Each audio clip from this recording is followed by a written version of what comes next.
we rested and we barricaded and rested, not the other way around.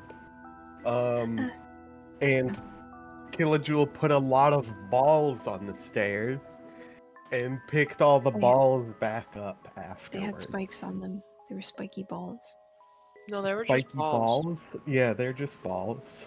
What? Are caltrops not spiky? No, they're not ball caltrops. I do have caltrops, but they weren't caltrops. Ball bearings. They were the things in fidget spinners. Fidget spinners, yeah. Balls. Yeah, Balls. They're balls. And then we got visited by the ghost of High, and then Cat went into paper mode like Mario under the door. The 1,000-year door. Cat paper Mario'd underneath the 1,000-year door,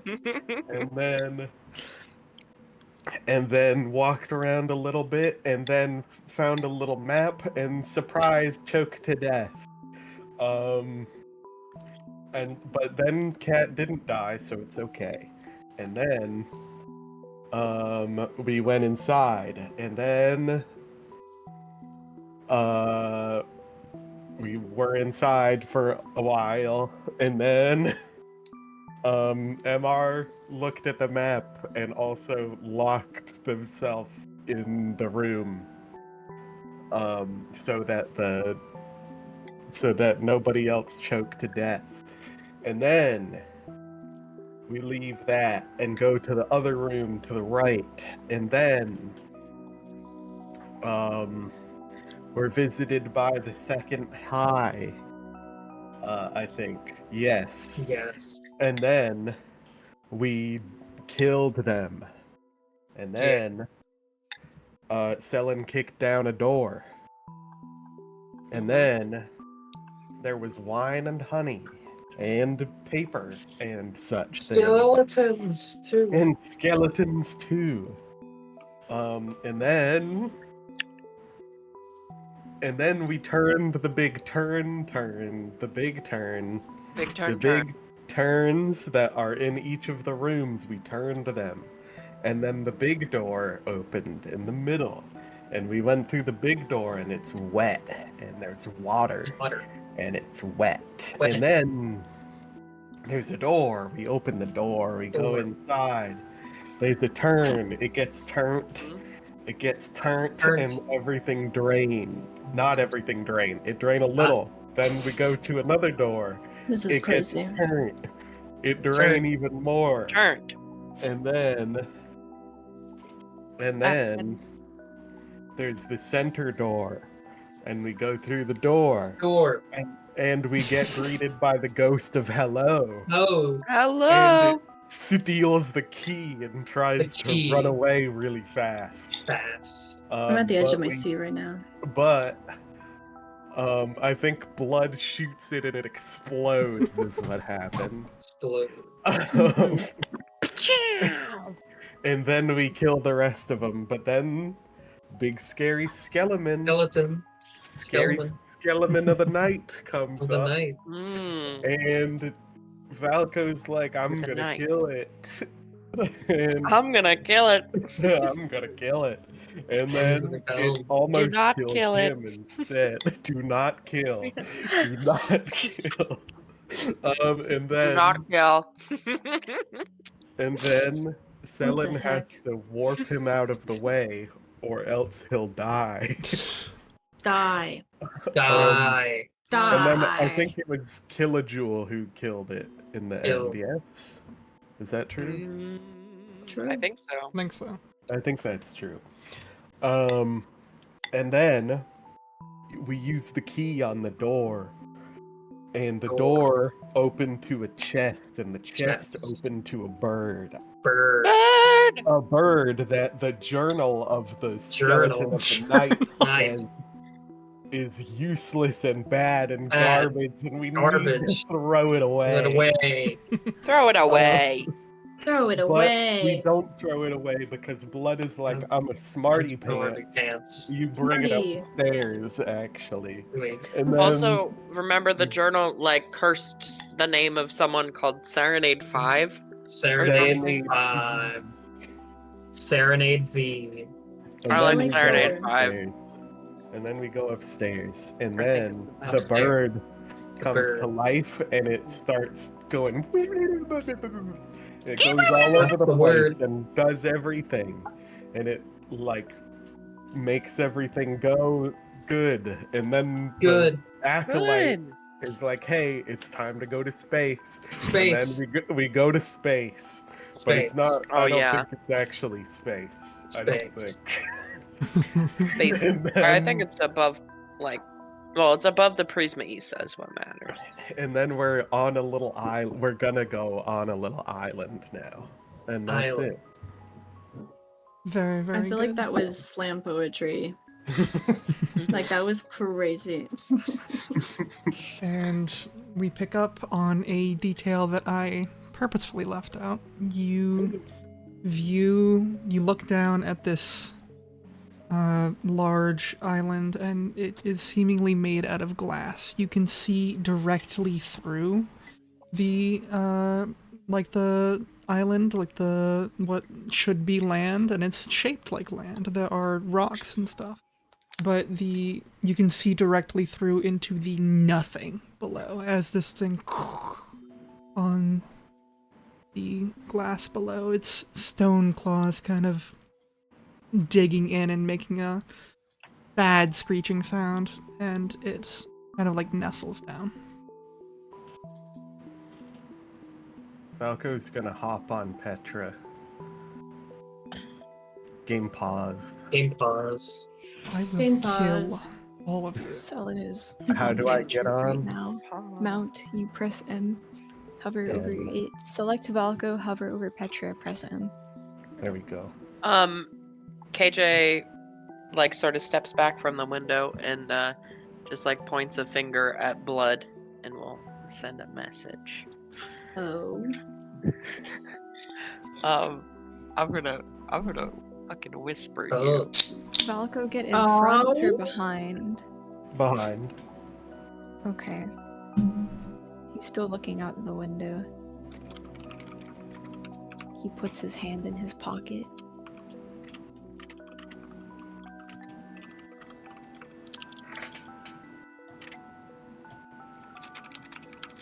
The typing is killing me. Oh. Selin will Can- turn and look at the other party members. Blood has no reaction on their face. And he stares at MR for a moment, very quietly. KJ kind of looks at you like this when you look. Wait, shit. What does MR look like? MR seems to be kind of clenching and releasing, kind of like as if you were squeezing a stress ball or something on like the handle of the cage, and just kind of like looking between the outside and Valko, pretty much. He looks at Blood.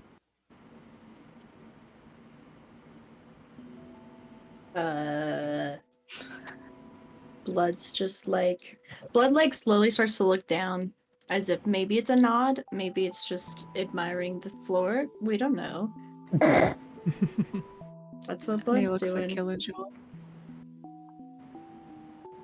Hey, Selin.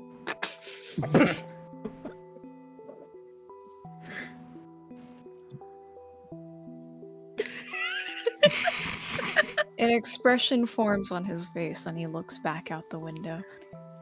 Okay. You look back We out the should window. get going. KJ nods. Yeah.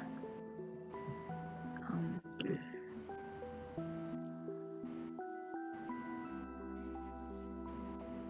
Alright, let's get going. Please. Okay. How are you exiting? Look, Right. Are there any obvious exits aside from how we got in?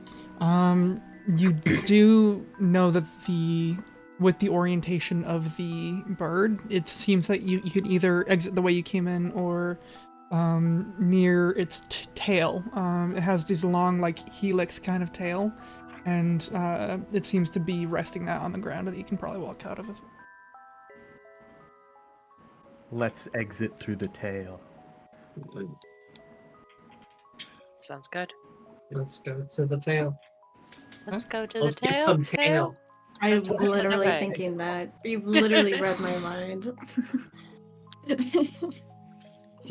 You make your way to the tail. It is a long corridor of what looks that same sort of stone with bits of moss grown on it. That like small red sigils glowing behind it. And you see it just like opens into this large plane of glass almost. This large disc that has what looks like clear trees that the only reason you can see is because you are standing on it and you know to look for it against the light. From the bottom, it would be unable to be seen.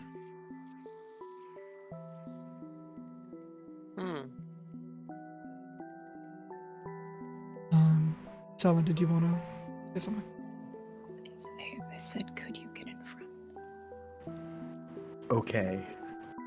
We'll get in front. And you make your way down. There is this large building of what looks like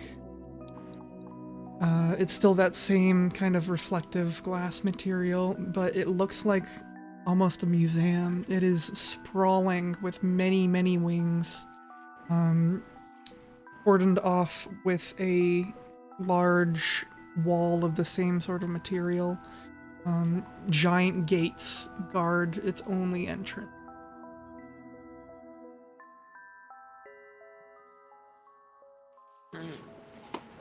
Unlocked? You walk up to the gate and you all see above you is a shape that flies overhead. It isn't a shadow since it is not. There's no sky above for it to be silhouetted against. Because she's lit from below, you can see the body of a black lion, it seems like, with magnificent black wings that extend far beyond their frame. The Her saints head- are above still, yes? The saints are... Yes. Okay. Wait.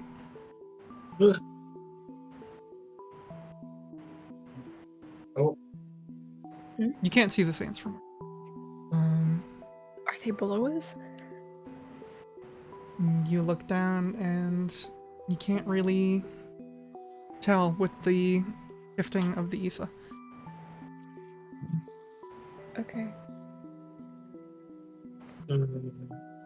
Continue, sorry.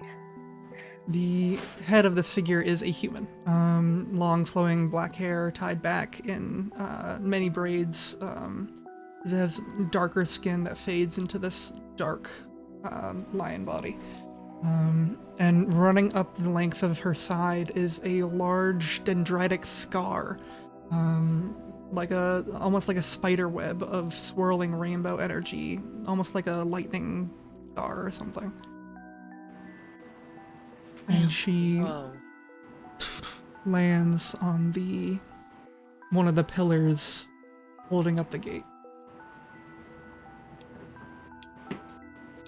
You who seek entrance to a place beyond time, consent to a trial of worth, or turn away. Valko smiles. Wait, well, sorry, I yawned. What was the word? What was the trial of? Worth. Worth. Okay. And Mark Well, just kind of nods. I consent. Valko disappears. Well, shit. Oh. Okay. All right. I guess we know what not to say. We just leave you. What does the trial entail? An interview. A conversation with each who seeks entrance. Your integrity will be cross-examined. Individually? Individually. I see.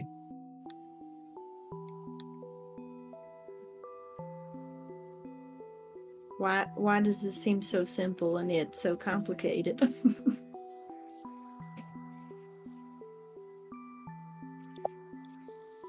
If he hadn't gone too soon, I would have given him a blessing of some sort. But Unnecessary. I mean,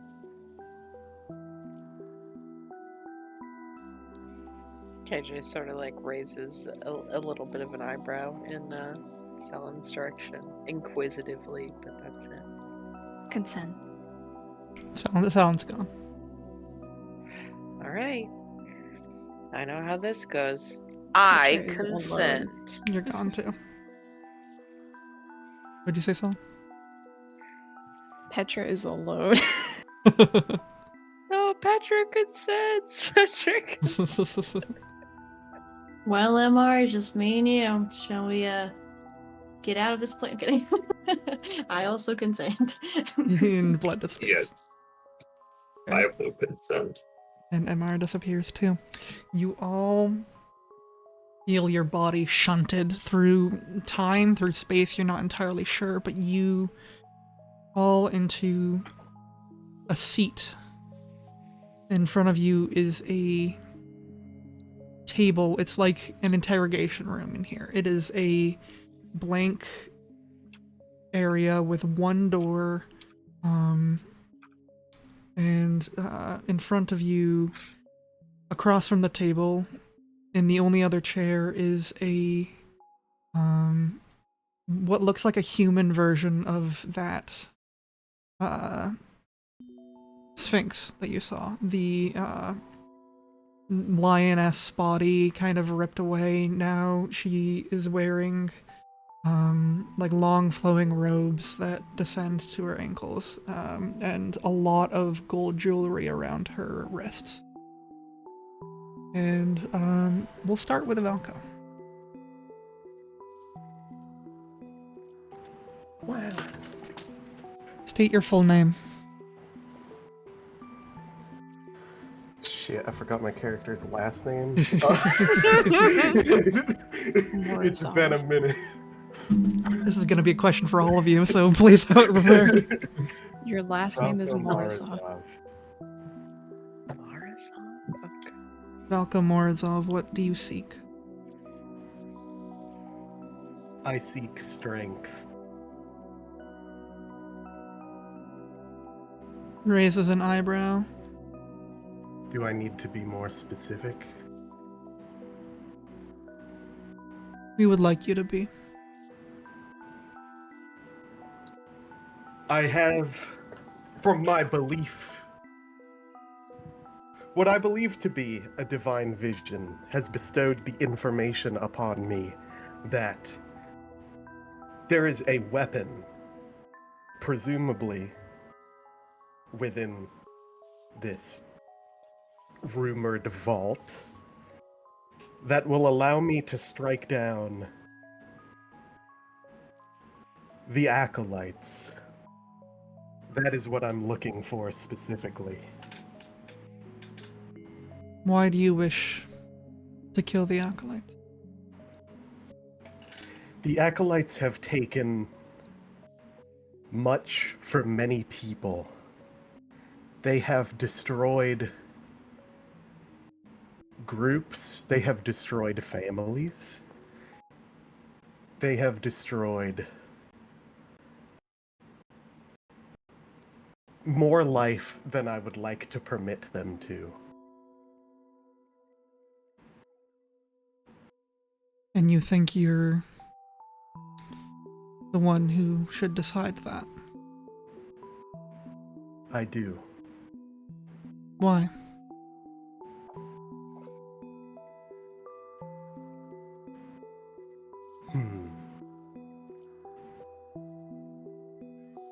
I cannot say that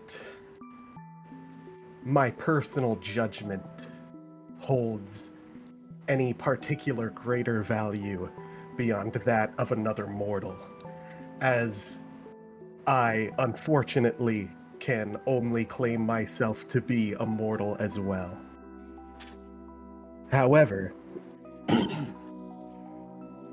I have gone through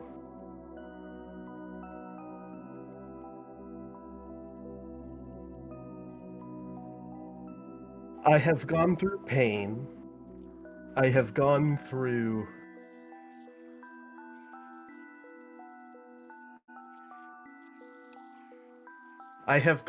a lot to get this far. And as I have previously stated, I believe to be in the possession of divine visions. And in order to have reached as far as I have, I believe that how should I say? I believe that my will is equivalent to that of a saint. There are stories of saints' influence on the mortal world. I believe that my influence on the mortal world will be equivalent, if not greater. There is no saint of alkalite killing. There is no saint of specific death. There is a saint of killing and destruction. Or there is a saint of protection. Which do you choose? Which do you want to be? Are these the options that I have? These are some. You have many before you. But the way in which you carry yourself and the values in which you embody will define you if you choose to go down this route. So I ask again, what values define you?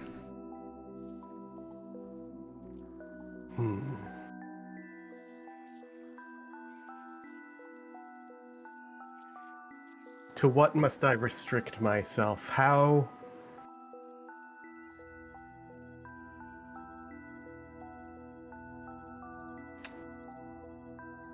many things may I consider myself to embody in this question? You can link them together, and if you can embody them,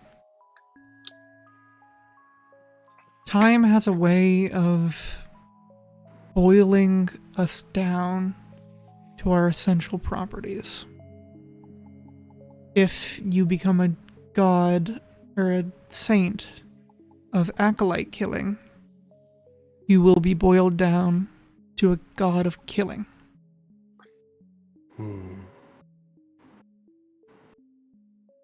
I believe myself to be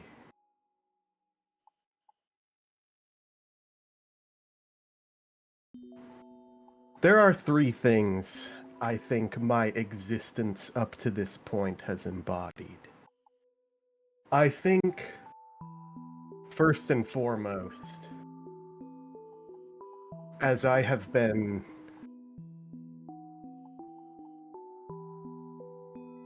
As I have been raised to appreciate this concept on a deep and fundamental level, firstly, I believe I am an avatar of glory. Secondly, I believe I am an avatar of righteousness. And thirdly, I believe I am an avatar of vengeance. This is how I perceive myself, at the very least.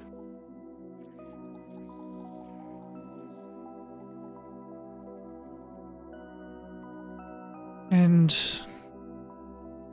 if you are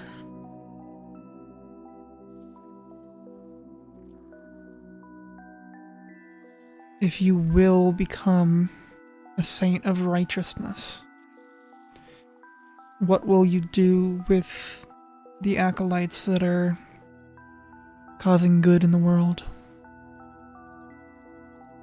He raises an eyebrow. The one you've flown in on, Zuzulana. Ooh. What good does it bring to the world? She has stopped invasions from countless cities from Kezara for a long time. Distos would be nothing without her protection. As would the underwater cities of Iberica, as would many, many other communities. Is there a master to which she submits?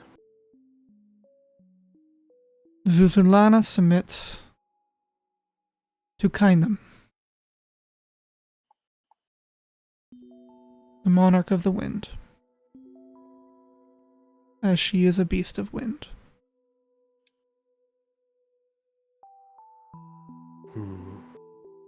The ones under the sea submit to Umbra, master of the waves. And the ones of land submit to Gaiski.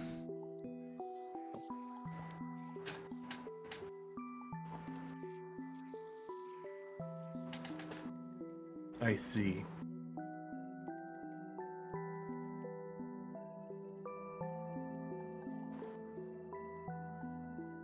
You seek the blade of Cosmos. You seek Horizon. Many fear it. Many will fear it. Many covet it. Many will covet it. Will you do everything in your power to protect it from falling into the wrong hands? Yes.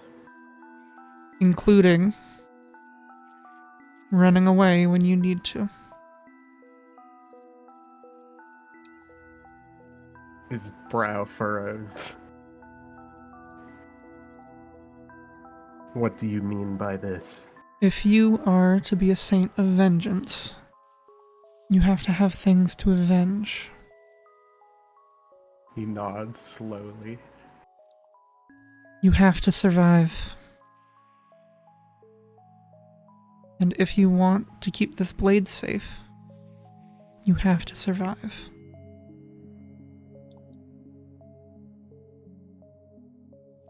As I have been. You have walked into a battle. A few battles now, which you cannot win. Without help. He bites his lip. Without time. You do not have to sacrifice your glory. You do not have to sacrifice what you are.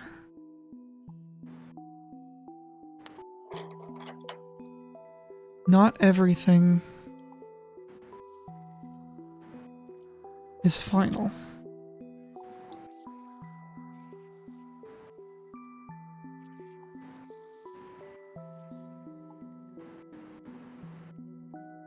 So I ask again. Will you do what it takes to keep this blade from falling into the wrong hands? I have a question for you. She if waits. you would entertain me. She waits for an answer. The question.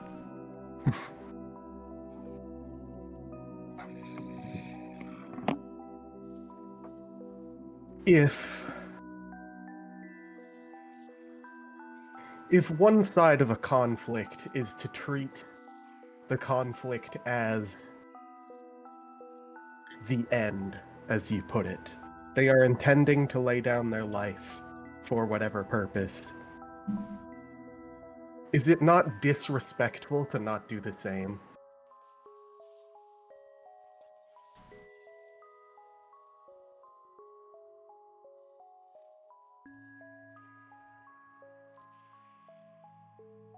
She kind of thinks for a moment. In my opinion, this is part of righteousness in itself.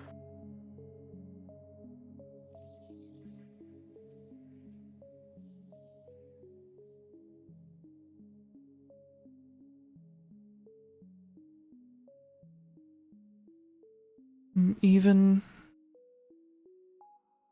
in disrespect.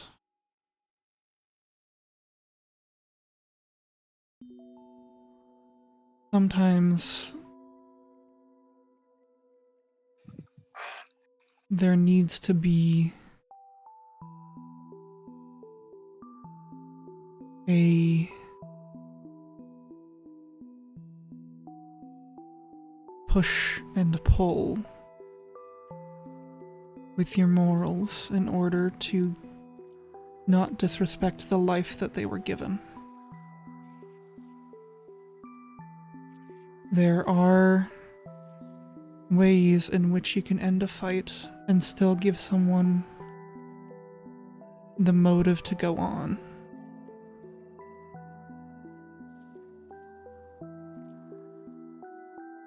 And someone doing that for you too is not righteous.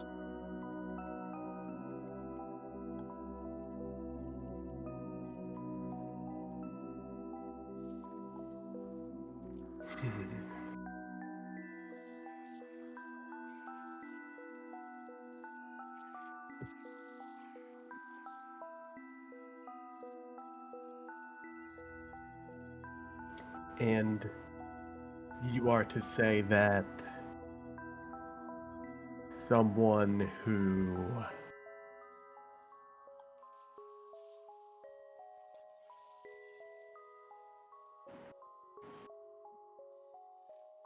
would not be willing to make such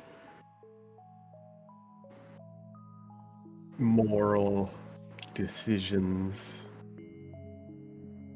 shouldn't be entrusted with such a weapon. He has his hands folded. I believe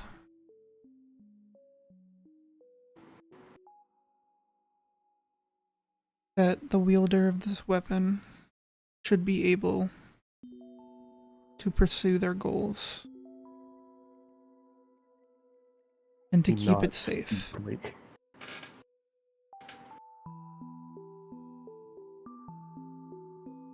And to keep it safe,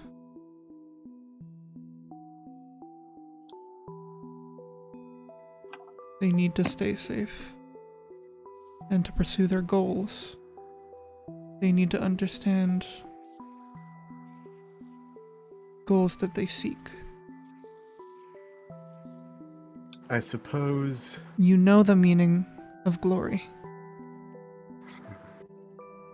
You know the meaning of vengeance. I do not believe you know the meaning of righteousness yet, but you will learn. he raises an eyebrow.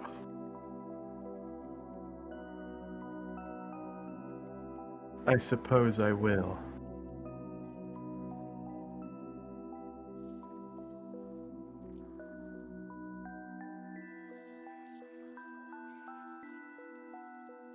Is there more to discuss? Or have you reached a conclusion?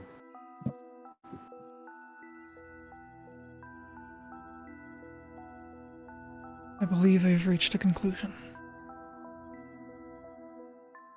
Falcon Morozov. He looks down at his lap. Then back up. You are a dangerous individual.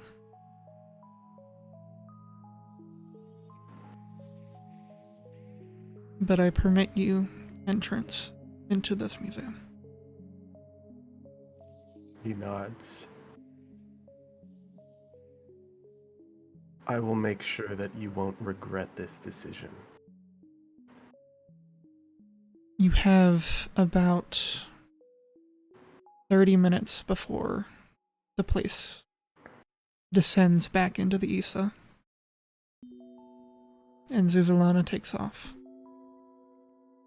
Use this time to find what you seek. Take only that, and leave the way you came. He puts his hand over his heart and nods. You may leave. You hear like a click as the door like unlocks itself. Alright, then he heads for the door. Taking like one glance back before he turns back to the door. We're gonna switch over to Selin now. Okay. Dun dun dun. You are also shunted into this interrogation room with this woman staring at you. Wait, your name? Take my glasses off. Hold on.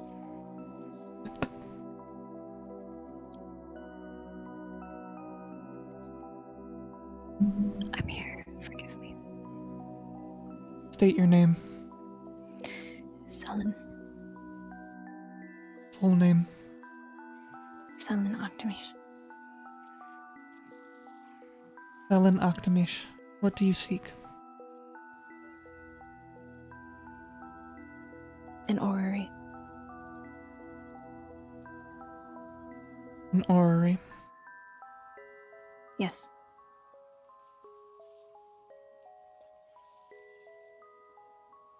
What else? An answer.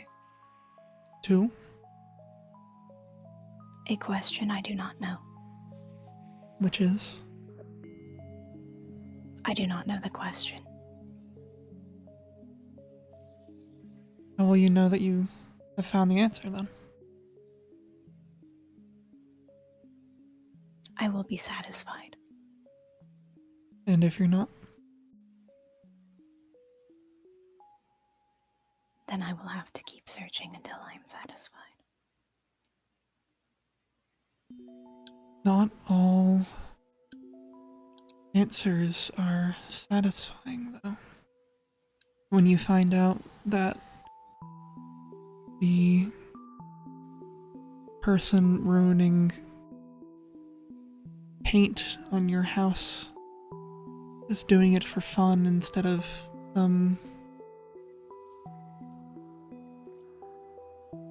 plan or lashing out in some way.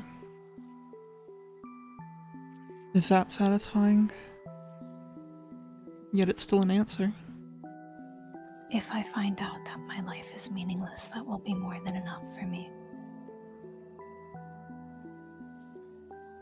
No life is meaningless. If your life is meaningless, then that is meaningful in its own way. Because I've never met someone whose life is meaningless. I believe I will be satisfied to find a conclusion to something, or at least an understanding.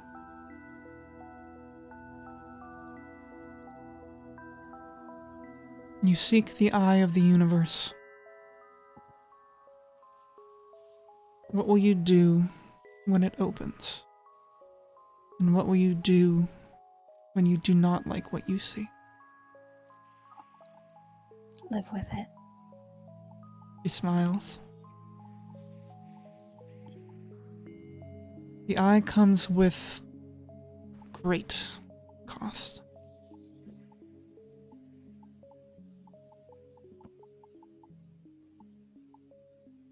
He just stares at her. What will you do when the entire world gets turned upside down and you have to question everything you know? I believe I already do. And what will you have do when you have to ask the questions twice?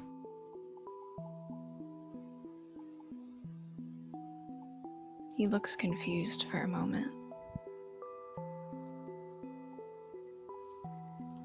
I would assume I would continue existing in the state that I am in since I don't understand to begin with.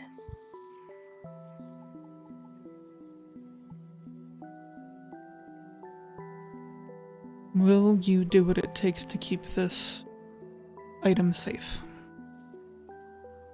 Yes, Even if it means turning away from information you may seek?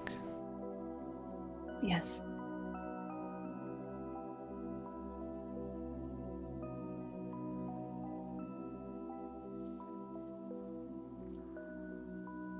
Selenactamish.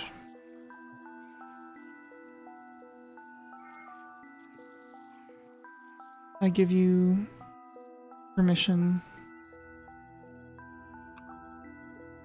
to enter this museum. He nods. You have 30 minutes before this world descends back into the Isa. And the light filters through it again. And Zuzulana takes off without you in it. Use this time to find what you need and get back to her. Take nothing else. Okay. You hear the lock open on the door. We will go through the door.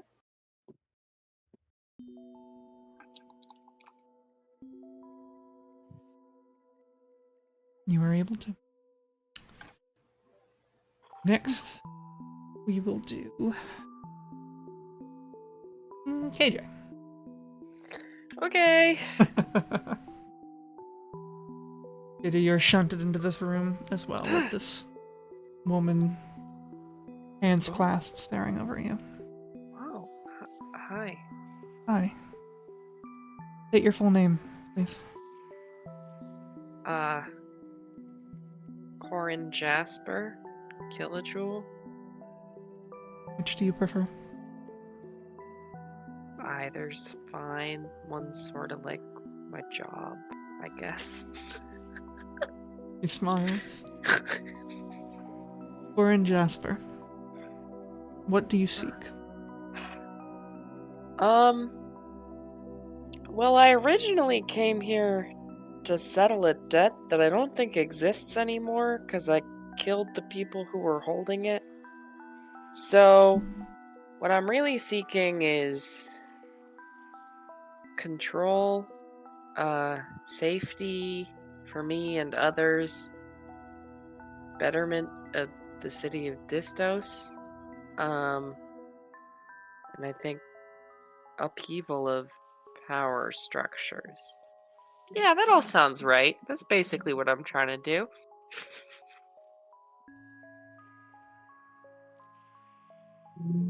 You seek betterment of Distos, but you already have given that. You seek safety, but you have already given that.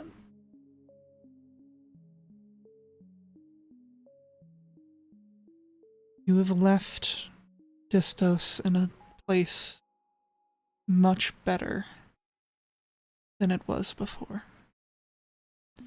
You have left your family safer than ever.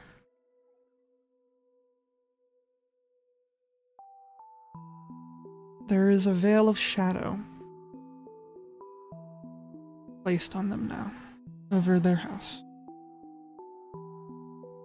hiding them from the world as they go about their daily lives. You seek from this vault the only thing that could pierce that shadow.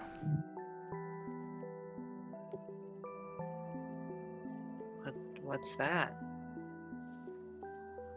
The gloves. Gloves. The gloves? The light spinner gloves, Dawn, will help you greatly. But She nods.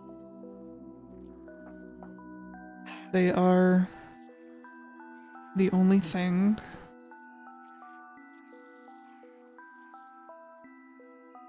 that your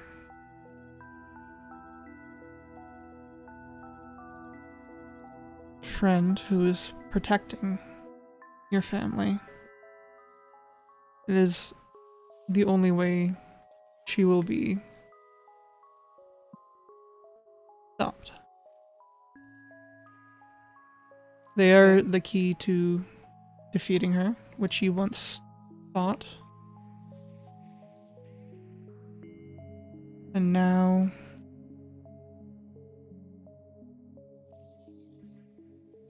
I must ask, will you do whatever you can to keep them out of the hands of those that want them?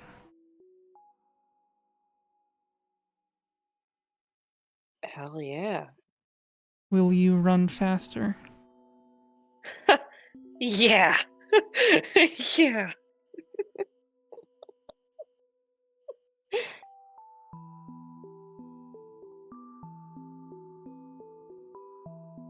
And will you make the decision to run?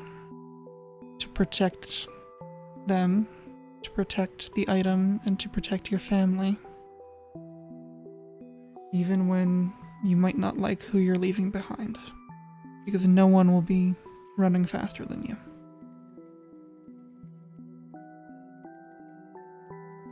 KJ looks sort of sad for a moment.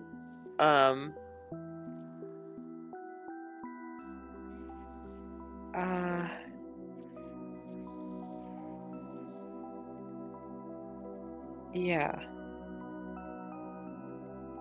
Though I hope I don't ever have to act on that.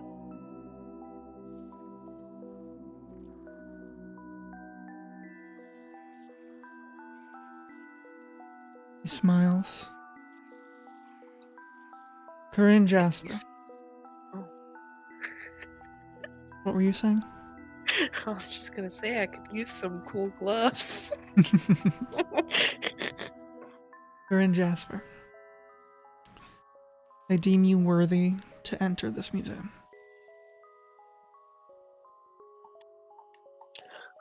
That's a relief. You have 30 minutes before this plane descends back into the Issa and Zuzanlana takes off. Use this time to find what you seek. And don't take anything else. And go back. Got it. Thank you. And I'll get up to leave. I really love your hair, but just your whole look. You look fantastic. Bye. Oh, thank you. That's so cute. Let's move on to Blood. Yee. Blood, you are shunted into this room. This woman has her hands folded in front of you. Howdy. State your name. Blood. Full name. Oh. Florence Garin Beckett. What? Surprise.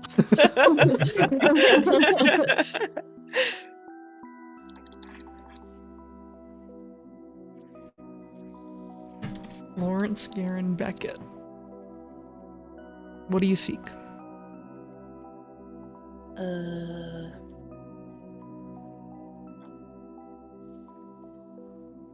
I'm kind of just here. The things that I've been seeking out, I've long given up on, and now I'm just a cowboy in the sky. You're looking for Purpose. purpose? Direction? Yeah. I suppose so.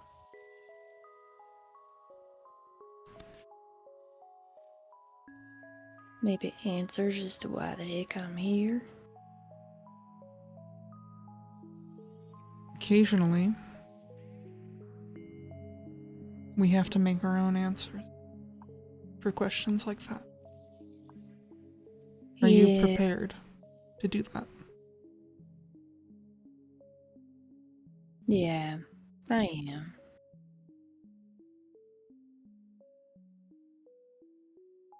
Do you know why I'm here? I know what you will find here. Do you plan on telling me? You will find a friend.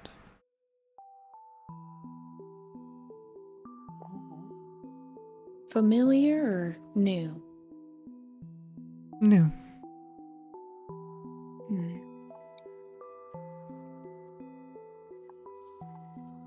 Okay. You've gotten mixed up in much now. What will you cling to when your story takes a tumble? Who will you cling to?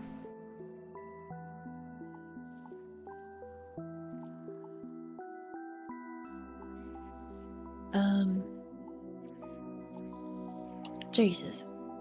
I'm sorry, I just can't think of... When I cling to people, they usually fall apart, so... I suppose myself?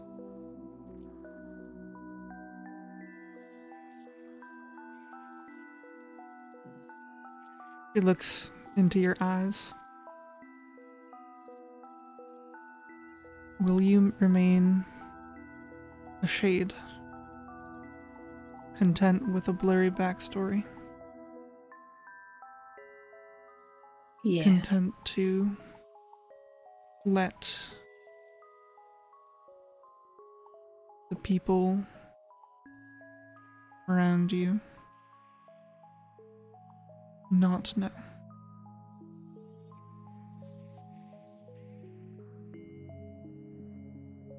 Yes, and Blood will nod very knowingly.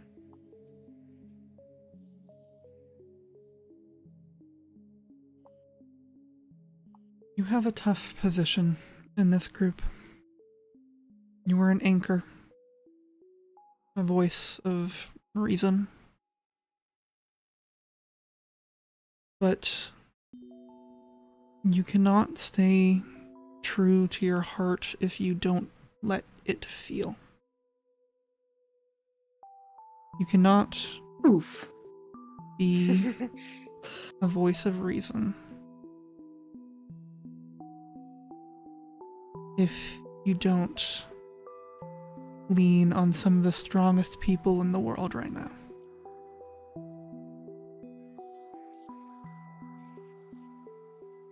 They will not shatter.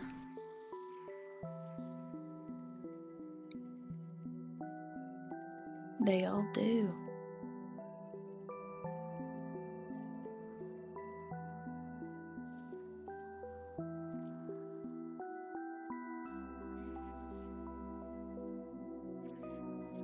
And you have to pick your battles.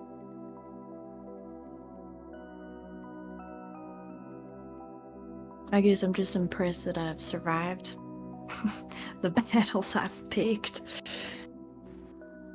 You've survived not for some cosmic reason. You've survived because you are strong.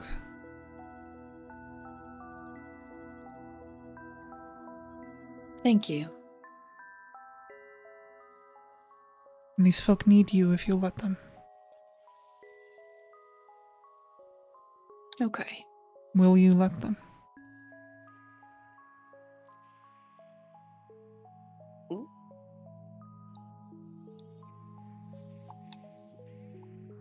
Yes. Just because you told me to. She smiles and goes, we both know that's not true.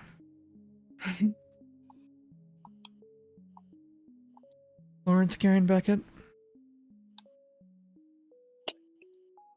I knew that you were permitted to enter this museum the moment you stepped in here. It has been an honor chatting with you. You have 30 minutes before this plane descends back into the Isa.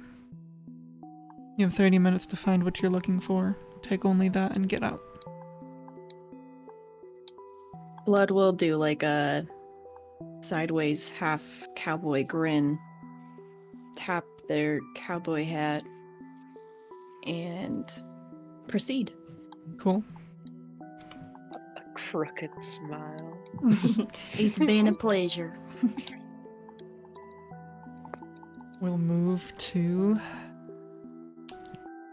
Wow. Mannequin Republic. Mannequin Republic. You are shunted into this room, this woman staring across at you, folded hands. State all your names. Ooh. Of course. Gesturing, starting from the body. Ganya, leader of the Embryon. Pointing to the Cygnus. Cygnus. Scout of the Aurochs. Pointing to the legs. Itzler and Zavala. The polarized brothers. Pointing to the torso. Hayar, leader of the brutes. Pointing toward the hand. Inoha, leader of the demis. Now resting the hand on the cage. The one forming them together is I, Nisha of the Embryon.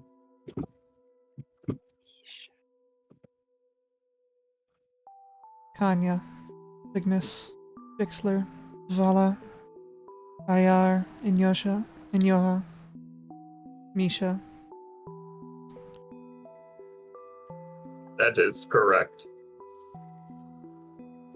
12 bodies. Cloven, what will you do when they don't agree? What do you do?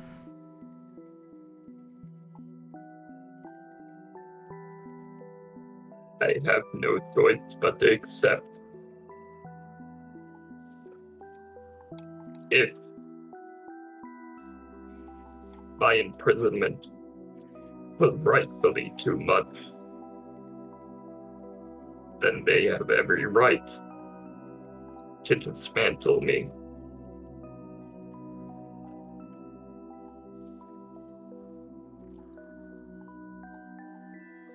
What do you seek? I seek to give them the opportunity I stole. A break from chains of people greater than me.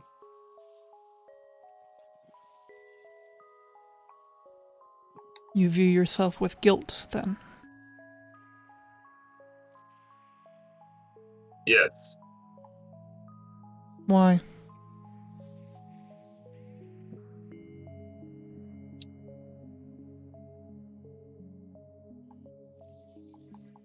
there I sometimes wonder, when I was there, if we should have all died, if things would have gone better. I think that maybe there would have been the peace that we looked for in Sectrum if we had just accepted it. You think death is a peace, then?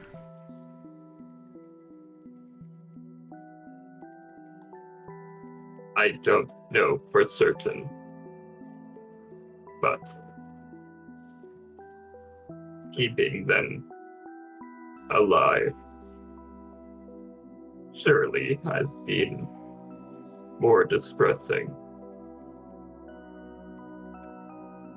But you aren't certain.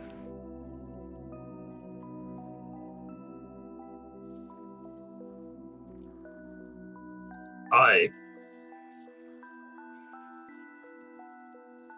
want to know if they are away from the chains, if they can find a life to love. No more of the endless battle.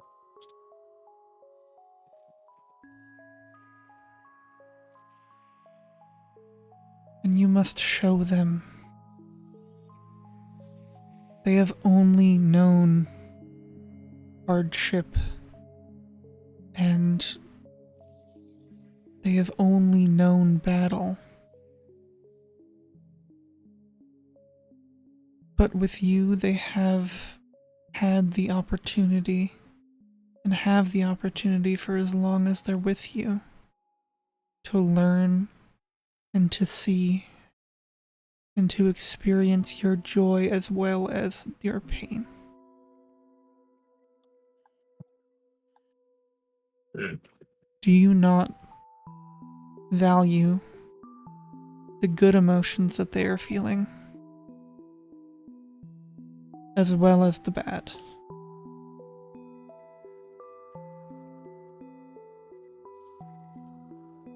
I suppose all of us in Sectrum would have gone on killing without thought, without honor, if he did not feel emotions both good and bad.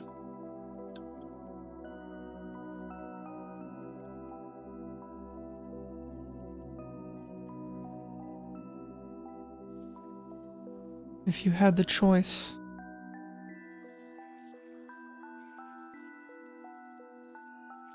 would you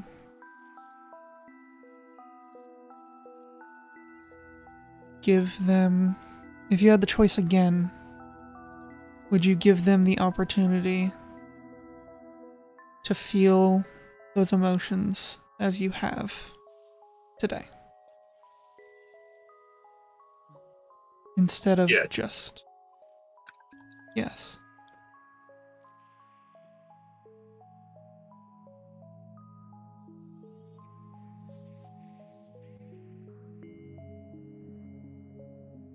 Anya, Cygnus, Bixler, Zavala, Ayar, Inyua, and Misha.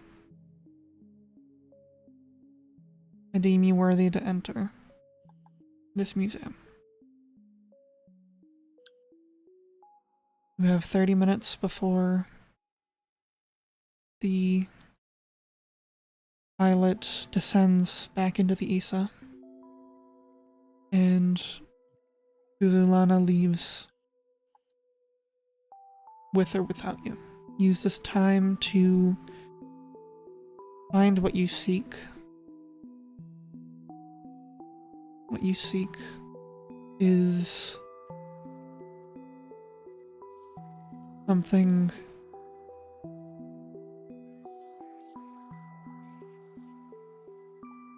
that has been here for a long, long time. Take it. The needle of soul mending, and go.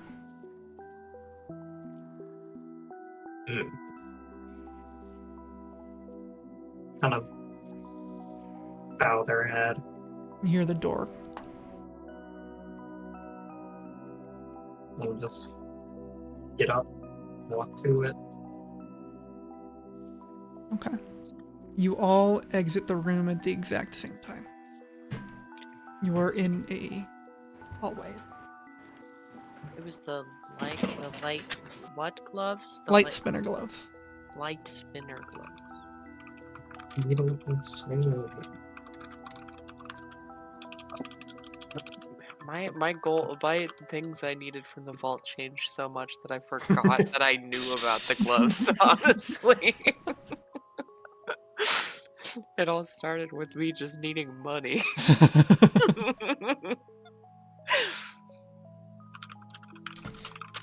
You all exit into this hallway together. You have 30 minutes.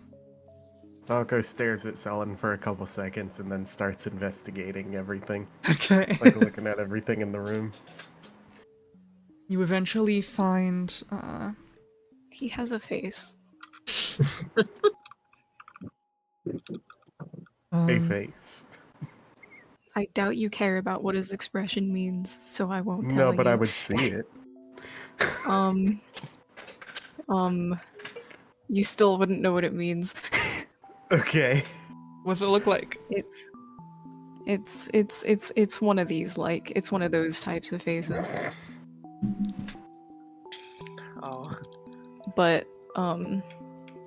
kinda grim.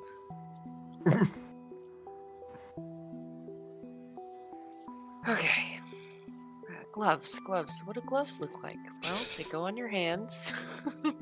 You quickly find, like, a map in this spiraling hall. You see that it's not necessarily glass on the inside, it's just, like, coated in, like, a see-through kind of material, some sort of magic covering it. But inside, it is this miasma of black and white marble that kind of dance together with the tricks of the light that are in this low-lit interior. And you quickly realize that all 4 or all 5 of your items are in separate wings on this in this building, and you only have time to get there, grab it, and get back in 30 We all split up. Valko Okay. sighs. Awesome. Is there Blinks. time? And comes up to the map and looks. KJ's gonna start running mental calculus, knowing her own speed. Would there be time, depending on how much she dashes and like what she runs into, would she have some leeway in order enable like would she maybe have an opportunity toward the end to help someone? Yeah. Okay. Someone takes out his longsword and starts walking down the correct corridor. Valka takes out his long swords and starts walking down his correct corridor. I wouldn't have time to find familiar.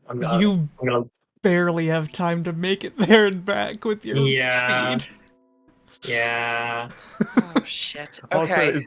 is this at a walking speed we only have time to go there and back, or do we have to like This is like a slight jogging speed. This is a Okay. like you So don't like a have power much walk. time at all. This is like trying to get to one end of the MFA to the other Does it- in 30 minutes and back. Does anyone not know what they're looking for? Valka's already gone. Yeah, that's fine. I And was Mara's also already gone. Oh, okay. Blood? Alright, I'm gonna run and get what I need, and then I'm a little fast, so maybe I'll be able to help you if you need it, okay? Oh, all right. Have fun. Okay, see you Let me soon. know if you need anything. Okay, bye. I really like anybody need help turns around, there is one person. And then I still leave. I'm gonna save Valka for last. Let's go. I will do. Let's do KJ first, because you're probably the first to get there. Okay. You get to the Arcane Weavings exhibit. There is, like, shelf to shelf of glass case just full of, like weaves of different patterned cloaks. There are, different, like, there's one that's, like, shimmering like the sun, almost. There's a few like pairs of boots that one of them looks like they are just made of starlight. Huh. You see Wow. all of these things have a name, and in one of them, in a glass case held up by two kind of metal prongs, are two fingerless gloves. You see they're exquisitely made. They have on each of their fingers, they have little, like, tiny spinning needles, and on the backs, where the backs of the hand would go, there is a large kind of spool of what looks like just straight up, like, light, like as if light could be spun into a silk and attached to this thing.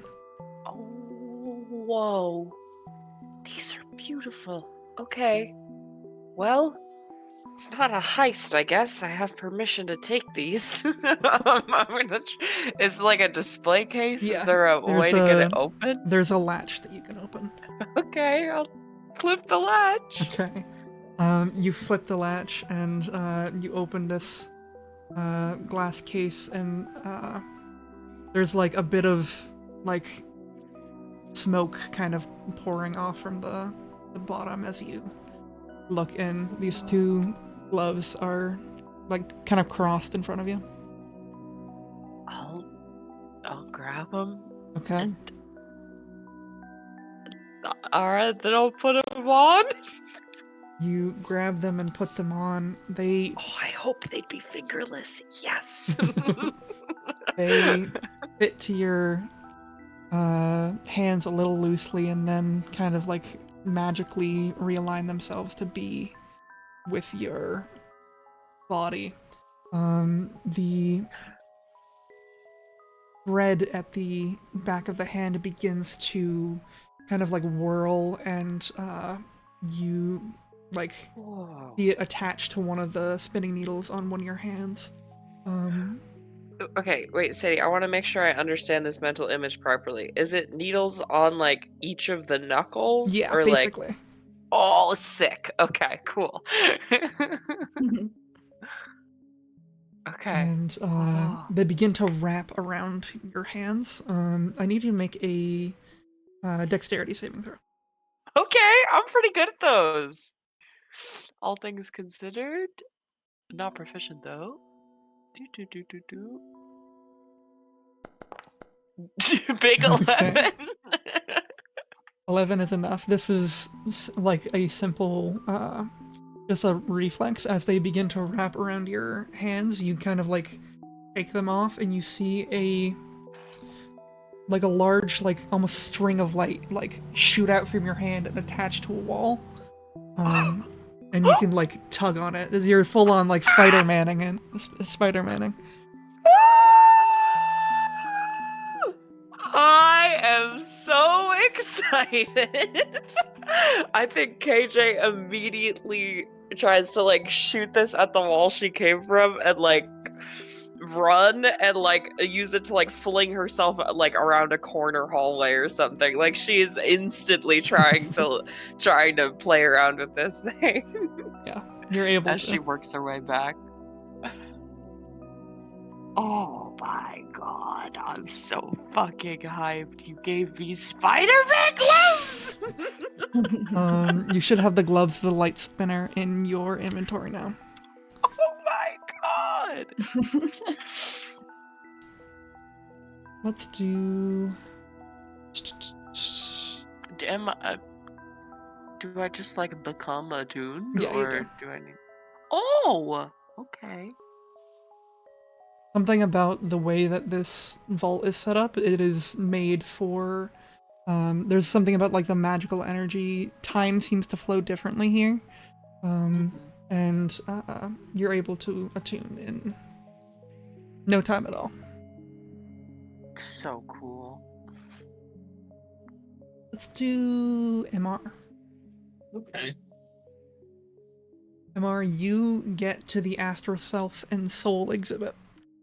You see a miasma of just like different kind of a bunch of different items. You see a what looks like a sword that is shaped like a giant nail. That you see a what looks like a circle of chairs that have some sort of religious significance that you're not aware of. And almost in the center of the room, there is a long kind of glass case with a beautiful glass needle inside of it. There's a thin line that's pulled taut that kind of vanishes into the aether, that's like tied to the end of it, almost like a sewing needle would be. And this thing is just like sitting inside of this glass case.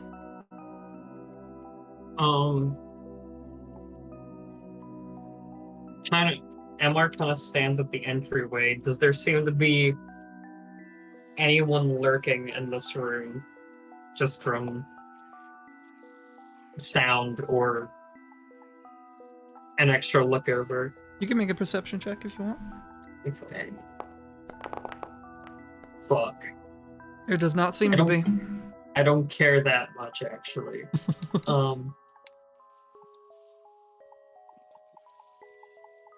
MR kind of just walks to the. Where's the glass case in relation to the room again? It's like almost in the center. It's a little bit off to the left. Yeah. Is it the one that's surrounded by the chairs, or? No, the chairs seem Okay. like their own kind of exhibit kind of thing. Seems like if everyone sat in those chairs, they would experience like an out of body experience or something. If you like really quickly read the blurb about it, that's not what you're here for. It's just a thing. Yeah. Okay. MR ignores everything else, heads directly towards the needle. Is there like a latch on the case or something, or is it just? Yep, there is a small golden latch that you can undo. Undo the latches. Uh, Open latch. The door swings open and smoke kind of billows out from the bottom of it. So I love that someone must have installed little smoke machines. Very, very carefully pick up the needle. Your metal just kind of- hands clink on the needle. The glass kind of gives out a hollow ringing sound. You. It is you, Ganga. Say again. MR is just mumbling to themselves. It is you, Ganga. Just very, very carefully cradling it, trying to cradle the needle. I'm dying. The needle begins to kind of like shake and flips around and stabs you in the hand, and you need to make a Constitution saving throw. Okay. Ouchie. City, are you This is sure? poison. But like, are you sure though? Are you You like so sure? make it so you feel your body and your soul being like pinned out of your self, and you feel that this needle like goes through your hand almost and just like collides with the spirit of I think it's Kanya. Yeah. And you realize that this needle can touch both physical matter and soul matter. And I will pop it in your... There you go.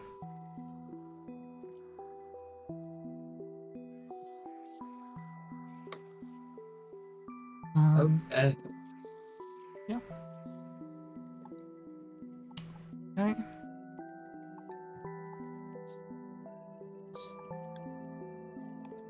Wait, so it went into my hand. Yeah, you're able to like pull it out of your hand, but you felt for a moment that it singled out one of your spirits. It was able to kind of catch on one of your spirits, which means that there is a way to kind of differentiate them into other bodies. Not yet. I cannot let you live like this just yet. Just kind of saying to no one in particular.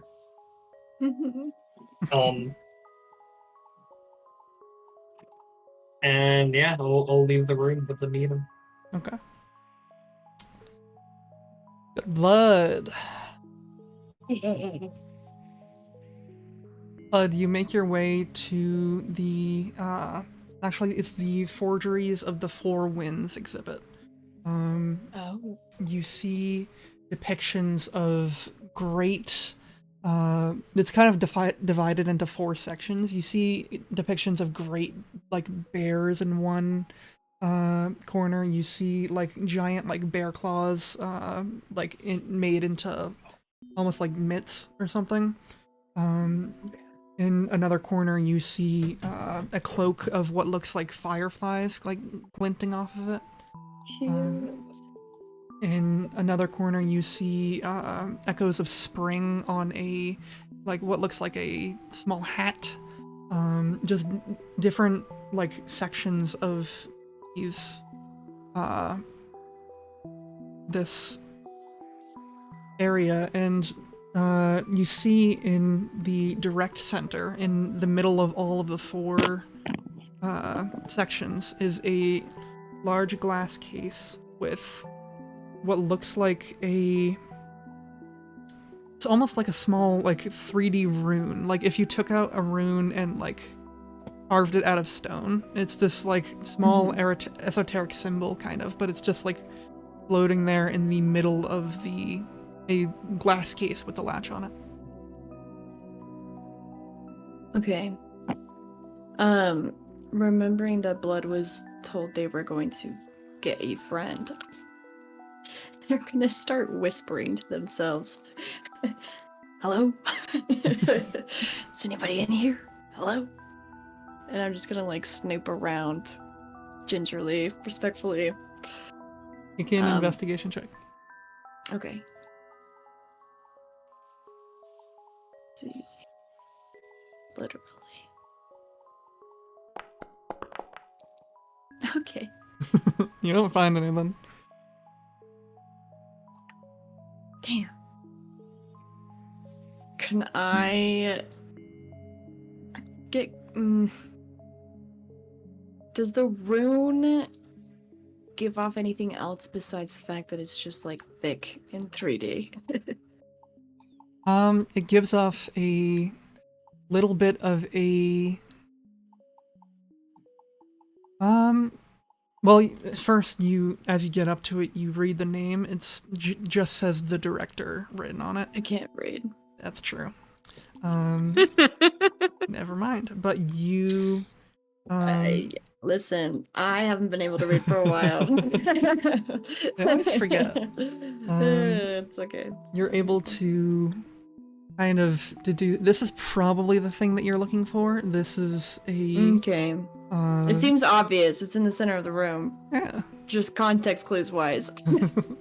And also you probably had someone like pointed out to you on the map that it was in the center of this room. That's how you knew how to get here. Yeah. Can I poke it? Do you open the case and? Yeah. Okay. I carefully do. I'll like every time I hear a click, I'll wait 3 seconds to make sure nothing explodes. And then I'll open it. Nothing explodes. You open it, and this thing is hovering. It's like small pieces kind of like separating and like contracting as if it's like breathing almost, but it's just kind of sitting there. You touch it. That's really cool. I touch it. You touch it. and Touch I it. touch it. You hear doo-doo-doo, and it kind of like swirls around your hand. Its pieces coming like apart and like just like swirling around your hand and kind of like up your arm like playfully. Well, I'll be. And it kind of like rests on your hand, and you hear a voice in your head.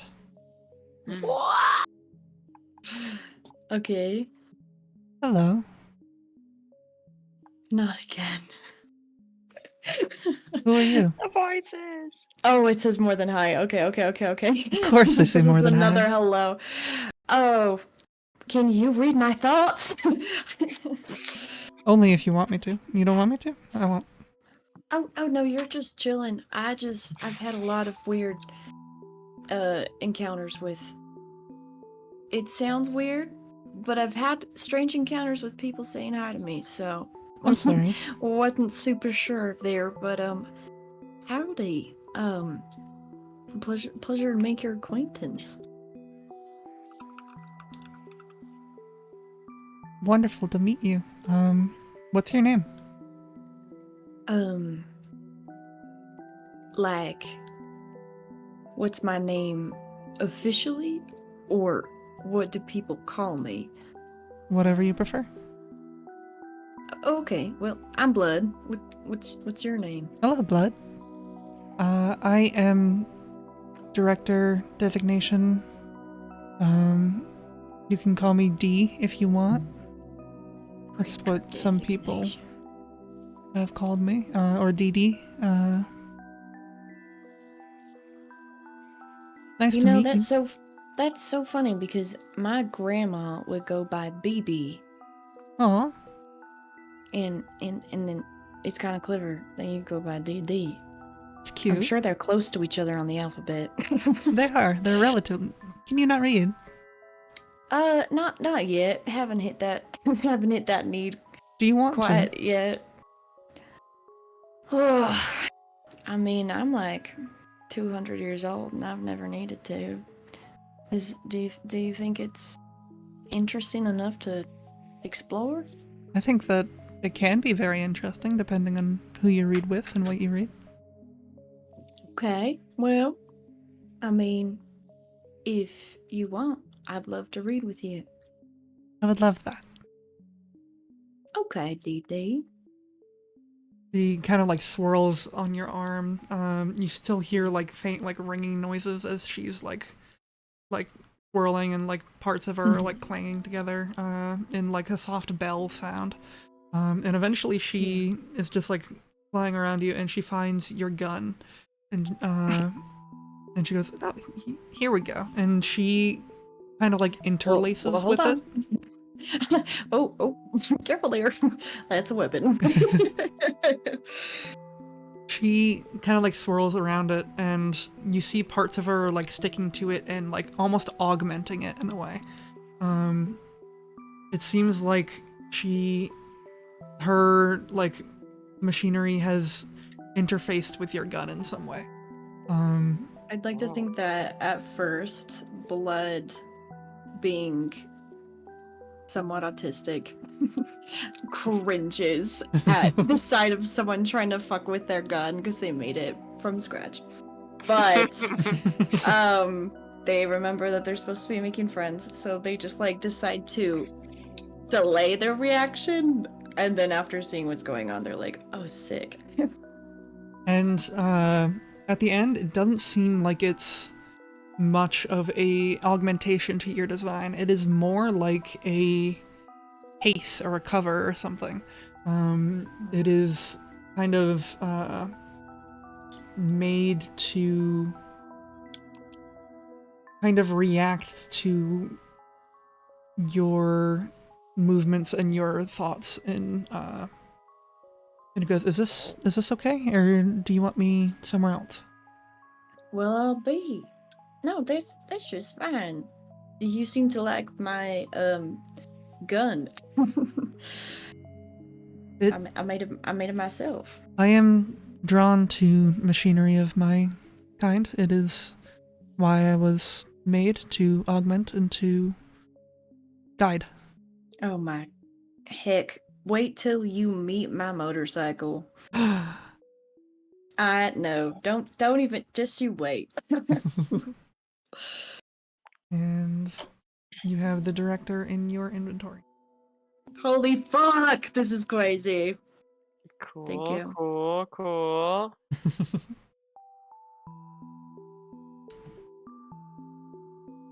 I'm like, uh-oh, Sadie's powering us up so she can kill us harder. I know. I was like, we're kind of hitting the peak of positivity I here. can't do anything for you. Listen, Yes, we exactly. trust in Every nothing. kind action the DM does is meant to distract from future hardships. Yes. True. It's always a double meaning behind everything. Ellen, Selin. you get to the observatory. It is up a level, up 2 levels into the top kind of dome of this area. A slow-moving observatory of stars dance around this room. You can see the expanse of stars beyond it from where you are. Paths you've charted dozens of times, maps in your head you'll never forget, are just circling around you. And you see there's not much else in this room except for one glass box with a latch with a small hexagonal trinket inside on a chain, kind of like placed around a prop, Andy. This is the only obvious thing in the room. It is the only obvious thing in the room. He's like breathing a little bit, stares. He starts like running in his brain, like, is that what they're supposed to look like? He's gonna start walking forward and look at the case. Is there a label or anything? There is a label. It just says the Eye of the Universe. He's going to touch the case. Able to touch the case. It's cool to the touch. Doesn't seem like it can be taken off somehow. Yeah, there's a small golden latch on one end that you can open. Okay. He's gonna run his hands down the glass, smudge. Go and touch the latch and try to tug on it. Yeah, you're able to open up the glass case. The smoke kind of billows at the bottom. And then he lifts up the glass. Yep. The tiny trinket almost reacts in the starlight. You see bits and pieces of beautiful kind of like aurora energy, kind of like lace in between this small hexagonal trinket that seems to be, it's almost like a hexagonal prism. It's very short and squat. It looks like a compass almost. It has that sort of like top half and bottom half. But where there should be a compass face, there is just like a bunch of like whirling gears, and that aurora energy is just like sparking off of it. I think he lets it down. He lets passive sacred flames just sort of happen. Not seemingly particularly willingly. Eyes unfocused a little bit. He reaches out and grabs it. You grab it, and immediately your vision goes dark as this, or not dark, but as you grab this, there is like a burst of light almost, and like a cosmological diagram of everything that you've ever studied is laid out in the room around you. The kind of stars above you kind of like fade, the real stars above you kind of like fade into this large diagram. It's like, I don't know if you've seen Treasure Planet, but it's like that, the map. It just like expands to fill this room, and you're suddenly in space almost.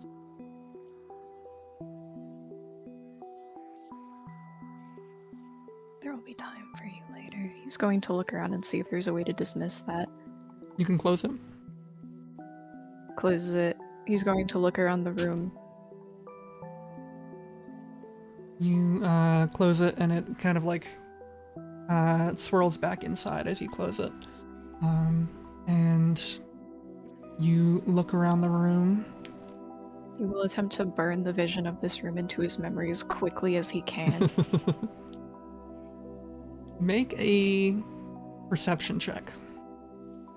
His worst.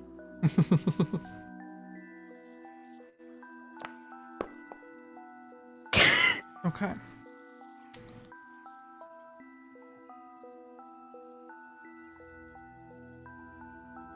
Keep that for later. And yeah, you have the astral orrery in your inventory.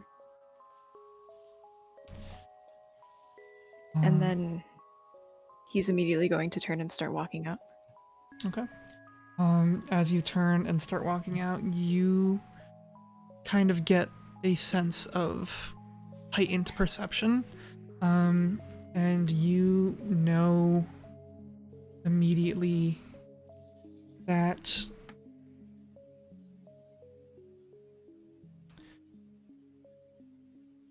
as you are walking out, your body attunes to this thing, and the world suddenly becomes a lot brighter than it did before, and you suddenly see a lot more than you did before. Suddenly the world is connected with these kind of strings, almost like power lines. Bright pink and neons and stuff like that that are just shooting off from every living thing, disappearing into the aether, reappearing in certain places. You see down in the prisma below, the world is just a net of these things that are concentrated in some places and less in others. You can see ley lines now. He like squints and closes his eyes and keeps walking.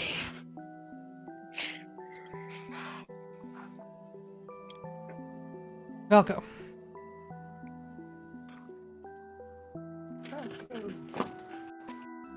The main character. Yeah! It's your turn, it's your time. You get We've been waiting. to the Forgeries of Magdalene exhibit. You see weapons of all kinds. You see a massive hammer with lightning kind of crackling in it. You see an axe with a brighter center, like the sun, emblazoned on it. And hanging on the wall nearish the back of the room, you see your blade. A horizon's edge, a galaxy's blade. It kind of whirls in long sword form in a beautiful glass case.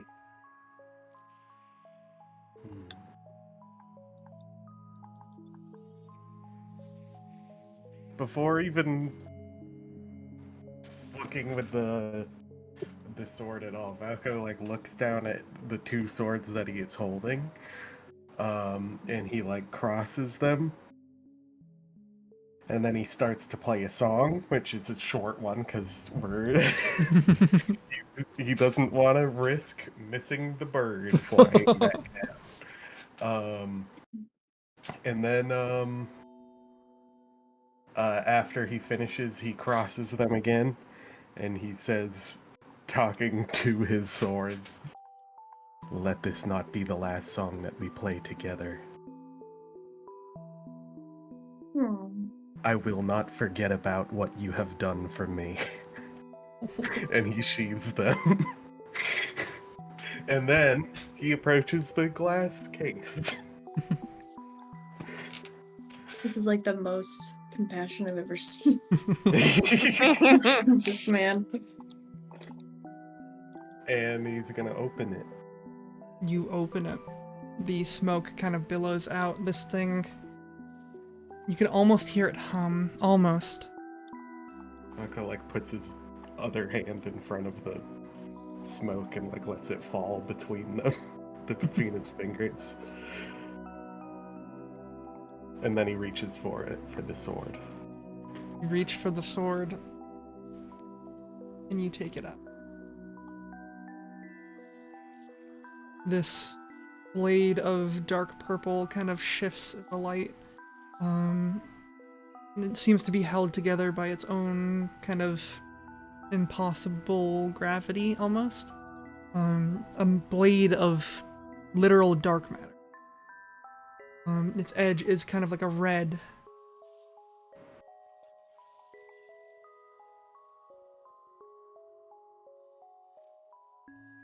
I trace my finger along the blade.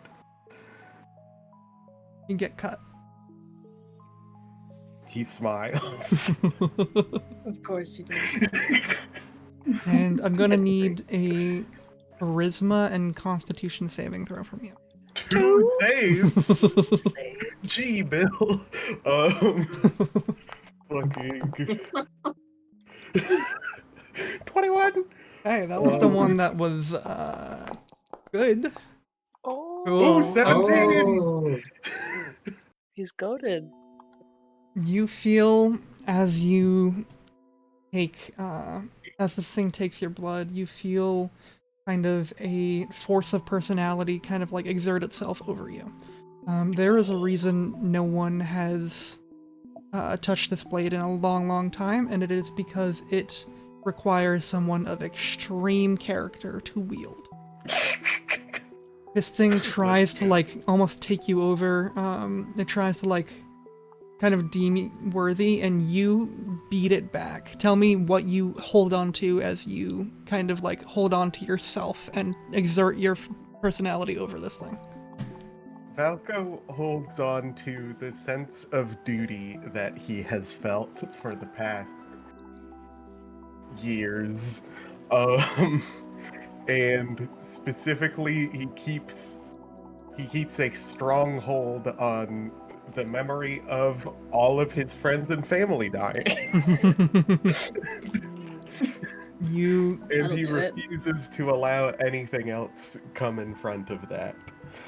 and you feel your body kind of like your molecules are like almost being ripped away. The Constitution saving throw was to keep your hold on this thing as you exerted this will, and then it subsides. And suddenly, you're holding this blade.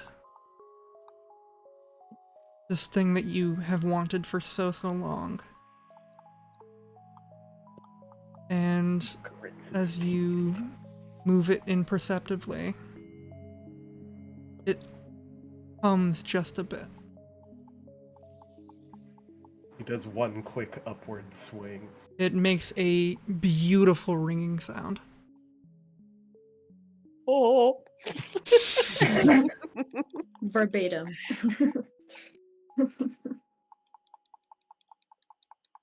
As you swing it, it reacts in a... You'll have to get used to it, because it's not exactly the same as your old sword, but it does make similar noise. You work for me now. Don't forget that. He flicks the blade. It kind of hums. And It then likes it. starts heading back. And you have Horizon in your inventory. Let's go. This is literally me when I'm in the Forbidden West. Yo. You know what I'm singing? Yes. No, it's a good name for a sword, sweetie. I don't actually care.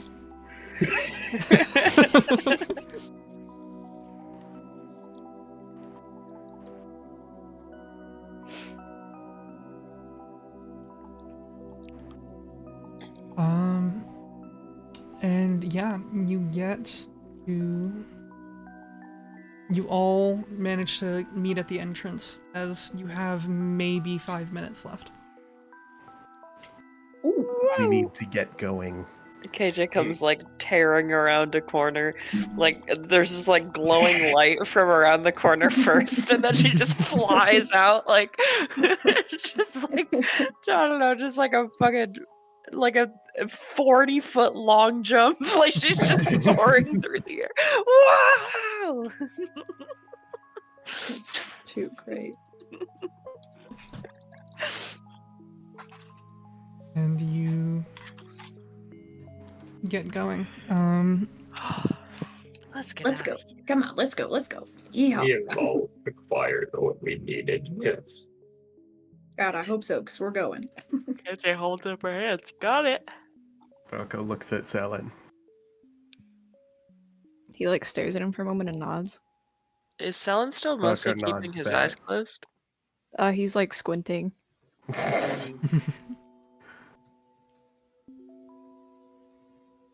Good to Alright. know. And you make your way back on the bird. Whoa! Why is someone? Oh no, wait. Oh, sorry. On my end, fucking Selling only got big because it scrolled over to him, and I thought he was just got fucking huge on the board, and it was just a preview. Sorry. Good. Big Selin isn't really canner. And the bird takes off as you see this little moat, this little island descend into the ether. What a crazy place. There's so much more there.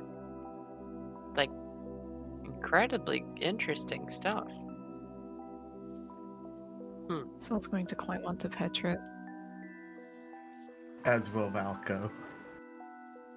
Can I? And then he doesn't do the thing he was going to do because Valko also got on.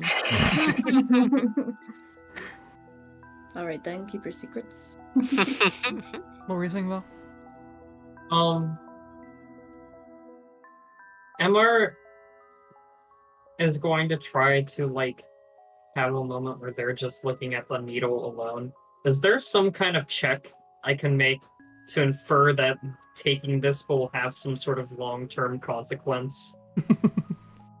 Make an Arcana check. Okay. Arcana. Okay. Fuck, you're fucking kidding. You look down at this thing and hard to tell.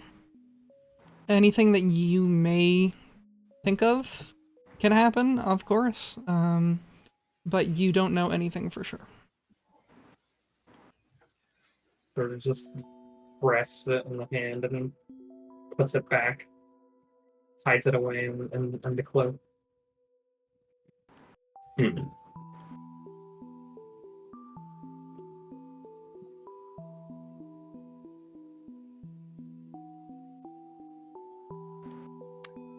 Someone leans over and puts his face into Petra's head. Do you know what I mean? Mhm. And then he opens his eyes. Can he see anything? He sees brightness everywhere. There are dozens of these small little power lines coming off of KJ. There are a lot of them coming off of Valka. They're like knotted around him. With his head in Petra's head. Yeah. So With his head in Petra's. like he put Or- his face on top of Petra's head, like, you know, so he opened his eyes and now there's like moth dust in his eyes. Oh, okay. Then you see a few in her fur, but not much. And then he sits up and he looks at everyone. Then you see a lot of your troop has a lot of them around them. And then he immediately bends over and shoves his face back into her head. You good, son? He nods. Okay. Are you going to be ill? He shakes his head.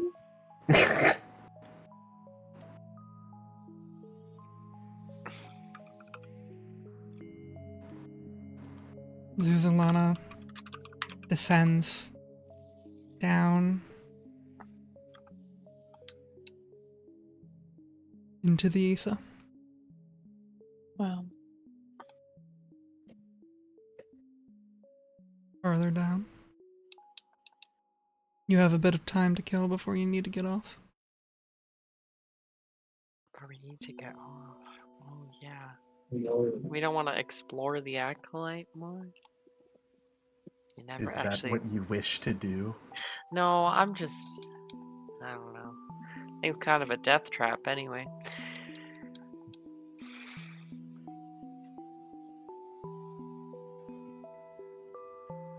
Are you Valkyrie's still alive on this acolyte? Says into Petra's head. Valkyrie's staring at his new blade, and every once in a while looks over to the stairs. This like spiral stairs going down.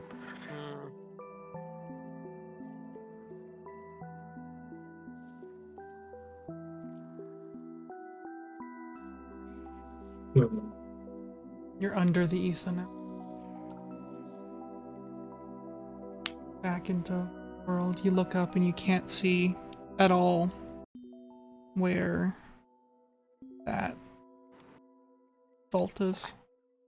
I think KJ starts doing her little hand flicks, like channeling the magic, but now instead of just being sparks from her fingertips, there's just like these little ribbons of light that just shoot out.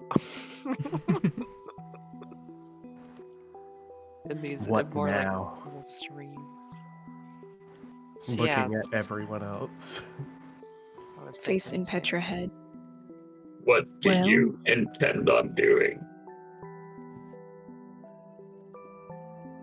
I intend on slaying acolytes. Where do you plan to start? Hmm. And where will this lead to? To what end?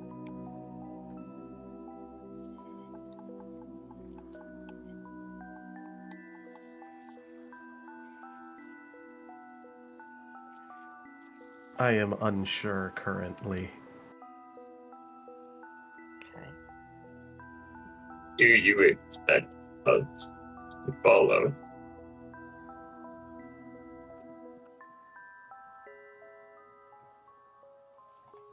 I expect him to. Looking down at Selin. The only... I don't know how to explain the sight other than, like, why is he sitting like that?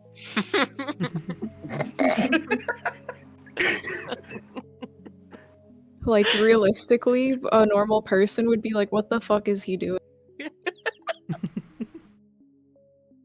So true. He's just quirky. It's funnier because Valku's like right behind him. Do the rest of you wish to continue to act as a group? I mean, I know that we may have started our adventures together trying to get into the vault, but now that we know about the whole end of the world thing, I feel like we may have more things to do. I thought you were in favor of the end of the world. I didn't like the way that or the person that we spoke with, but I haven't heard from my folks in a little bit, and the thought of them being obliterated by each other makes me not happy, so So now May- you understand. maybe we could consider continuing our mission.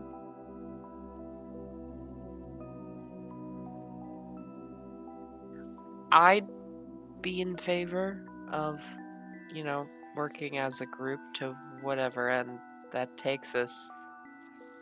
I have my own goals, but I think I have the means to achieve them regardless. I think some more time away from Distos isn't going to make anything better or worse there, necessarily.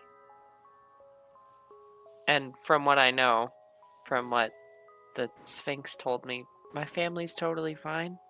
Seems like Moray's got things under control there, and I've got literally the only thing that can surpass her magic, so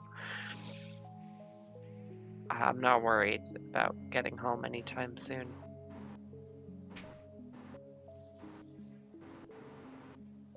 Zella's looking for the creature. And also looking at the books, but he's looking for the creature. Make a perception check. For the creature. Oh, yes. The creature. The creature has not yet left. Selin. Let's Alan. go. Okay, you're looking for the creature. So like what's the book on this shelf? Which one? There are a variety of books there. There's one on, they're all, first they're all kind of like chained, to the actual bookshelf. You'd have to like, unlock the chain and then take it off and stuff. So it's kind of hard to like read the spines, but A book. He looks at a book. Roll a d20 for me. Okay. Ooh.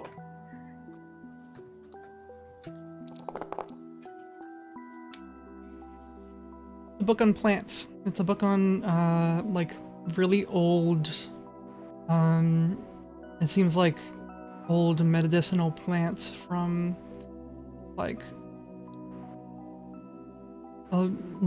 there are some plants in here that you know are extinct. Just from like the way that it sounds. Flips through the pages. Would I happen to be lucky and find anything that's been pressed?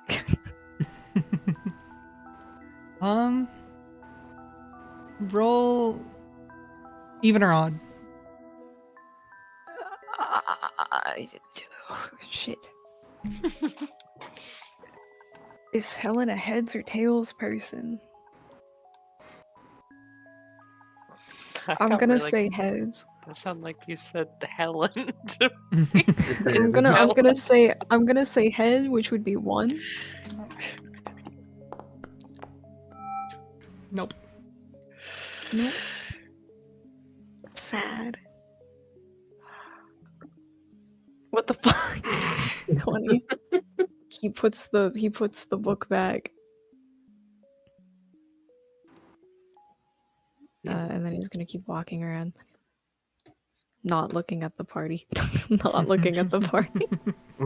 The whole party stares at you. Himmer seems to like just be deep in thought about something, and then finally Savanko goes, I have 2 questions. He nods. How long in this quest to slay acolytes will this delay us?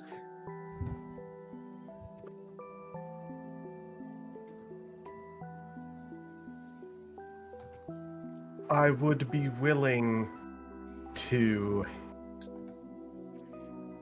join the rest of you if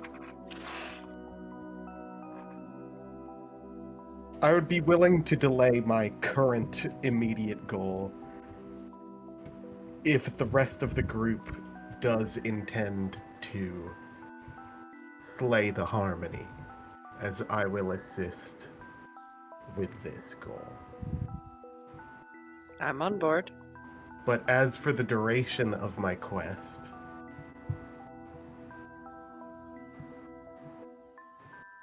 it will take as long as it takes.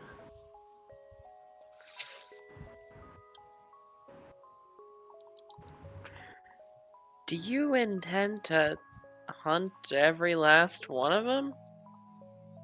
I'm unsure as of yet. It is in my personal judgment that creatures like this should not exist. However, I have been informed that they do good. The distaste. Yeah, the pure disgust in his voice. They do good. Good. You know, Valko, now that you think about these distasteful creatures, not the ones that do good, obviously, fuck them, but the nastier ones,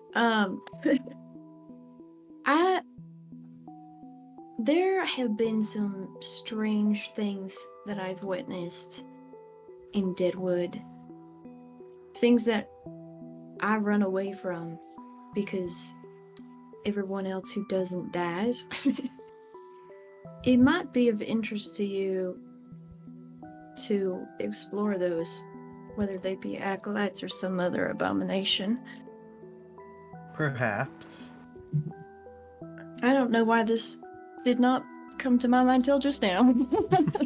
I am But- deeply curious in abominations. My other question before we get too off topic. Yes. If you are to fall, will there be anyone to take up your mantle?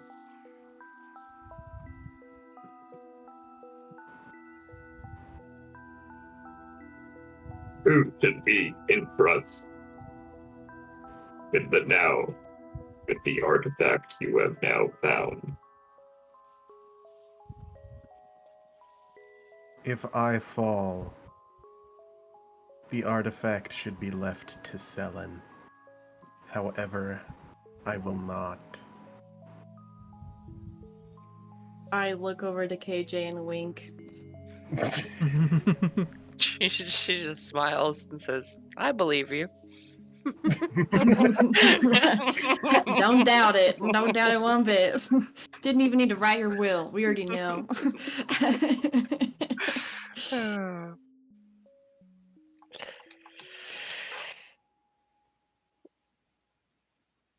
If well,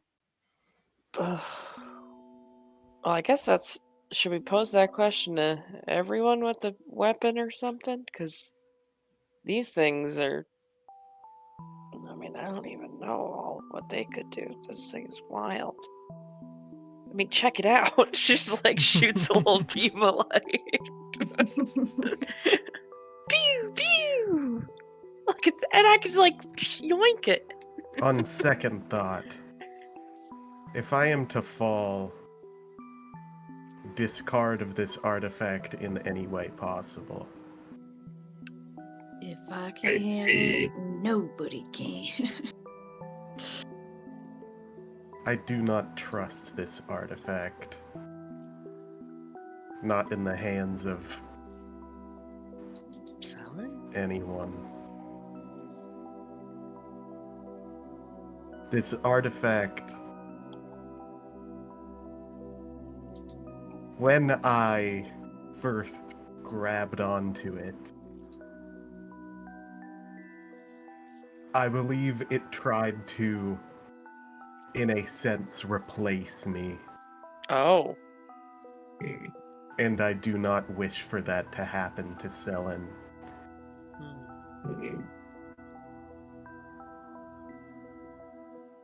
Yeah, fair enough. He walks And into our the middle of nods. the corridor and pulls up his hood and stares up at the ceiling. If any of you put these on for any reason at any time, it will probably try to wrap you up in a cocoon of light and I don't know, do what else. I managed to get that off fast enough. Good question, Sadie. Mm-hmm. What color are the eyes? You're white. How far away are they? From your view, they are. It varies. There are some that are like closer. There are some that. Are any of them in touching distance? Mhm. Oh, he's gonna go try to touch one. Your hand kind of like phases through it. He takes out his sword and pokes at one. Kind of like shrivels up. You all see Selen just like going around and poking at nothing. It Awesome. shrivels. Does it come back when he takes his sword out? No, it's like you poked an eye and it shut so hard it's gone. He killed it! There's another one that pops up like a bit away. Is he just poking the air? He will walk up to that one. And cast Sacred Perhaps Flame he on has it. not been getting enough rest. Rongo looks at him with like a deeply sad face.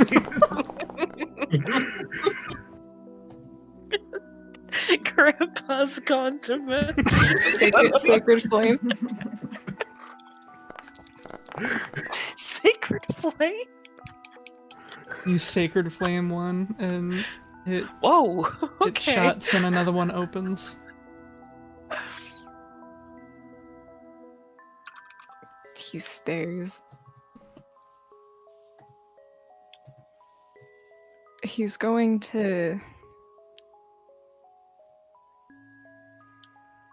Yeah, for the experiment. I'm gonna cast Shadow Blade. Okay. What the fuck is Shadow? What does this look like? Wait, Everyone's- do you not have Shadow Blade? I don't think I do. Everyone sees him reach out into the air. Is he in the light or what? It's dark. It's always dark in Ikeh. But how dark is it? The Prisma Ether is flowing in through the windows again. But where you are, it's dim light. He reaches out his hand and puts his grip around nothing and then just pulls his hand to the left slightly and you see the darkness follow in the shape of a sword.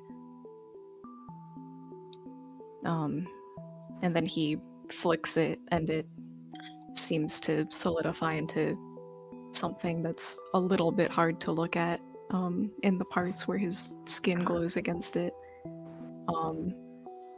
And then he's going to walk up to one and like full on slash at it, like actually try to hit it for real. Yeah, you're able to cut right through them and kind of like out. But the more you slash at them, the more that you feel like are around your periphery. And then he throws it at the one that reappears. Like he slashes and then throws it like the second it shows up again. Yeah, you're able to kill it and then another one shows up. Is there a line of them somewhere? No, I mean there probably is, but not like Is there a particularly. like if he threw it, could he pierce more than one at once? Yeah. Okay, he does this. You all see this happen. Yeah. Insane behavior down here.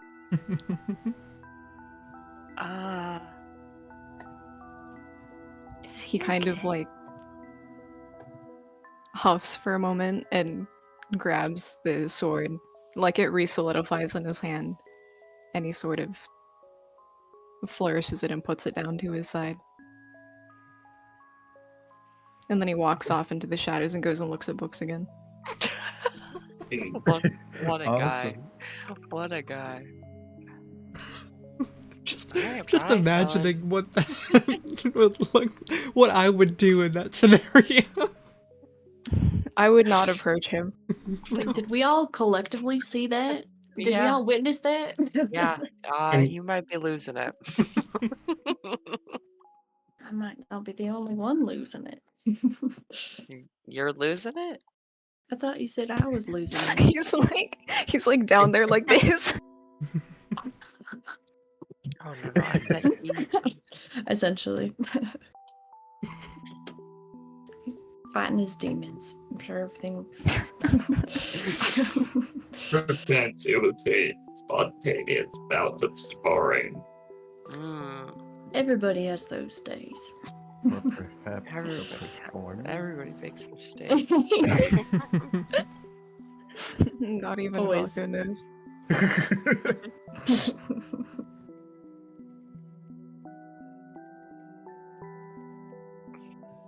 Does he have lines coming off of him? Yeah, you have a lot. He's gonna throw the sword at one. Ah. It passes straight through. Okay, everyone sees that sharp shadow shoot out from the bookshelf and I don't know, stick in the ceiling somewhere. Is there danger present? Yeah, are you being attacked, Selin? What's going on? He shakes his head. And then goes back. What is the expression on his face as he comes out? Is it just blank, or is there like, okay, Oh, okay, He's been having that sharp eye for a while now. the sharp, okay, he's been The having sharp, the, like, cat the eyes. sharp gaze. mhm. The like cat eyes when they're looking in the daylight. Yeah. Sharp gaze. I know quite a few of those. Oh. That made me See, gay. that I'm was not a good that smart. joke. That was a Sharp. good joke. Question. Mhm. Or the it says the sword deals force damage. It says that you can turn it into any one or two weapons that deal slashing damage. Does it always deal force damage? Yeah. Okay. It's kind of cool. Do you need it to do slashing? I don't think so. Okay.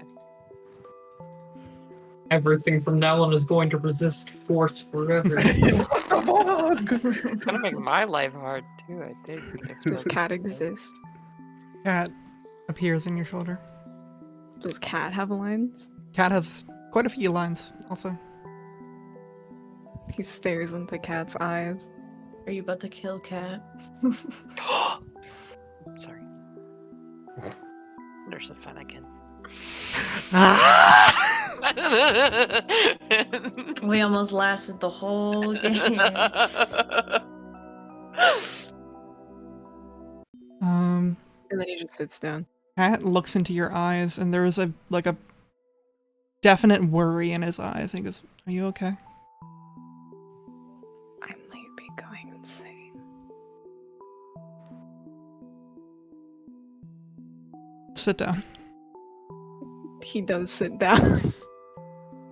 Cat just does ESA things and draws up in your Aww. Really cute. Does Just ESA things. stares. Selin does need an emotional support animal. I have to look up what ESA means. Emotional This support person animal. for now. Oh! Sorry, I was getting the European Space Agency, and I was like, I'm not sure why he needs that, but that makes sense, I guess. He needs mission Comforting control. comforting him with the knowledge on European space. I just love that you thought we all were thinking that. European Casually. space versus fucking American space or Asian space. Yeah, the only He other just- two options. He'll just sit, stare at the bookshelf, close his eyes after a while.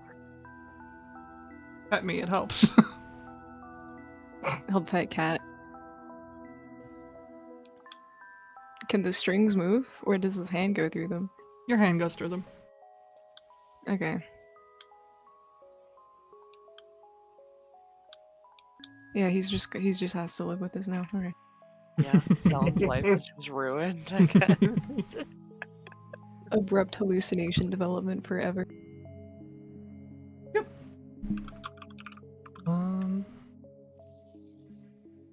Yep. Yep. You're too excited. Yep, you're suffering. What are the others doing? We're killing time while we are descending, yes. We can. Oh, I have a little someone I can introduce you all to. Huh? Everybody, meet Dee Dee. Didi kind of like swirls up your body again. He goes, hello, I have been told that you have an aversion to people saying hello, so I am Yep, that's right. No greetings. continuing to talk so that you know I say more than hello.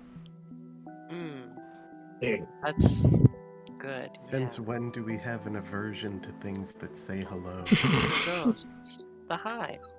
The spirit. Falco rolls his eyes.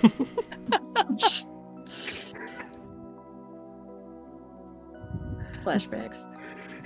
Nice to meet you all. What is your names? Hi, I'm KJ. Killajoule. I guess, like, if you guys wanted to call me Corin, I guess you could do that too, but, like, I'm KJ. What are you? This is directed at. Directed at. Yeah. What are you, Killajoule? What What are you? I am in intelligence. Yeah, they are an intelligence. Director intelligence.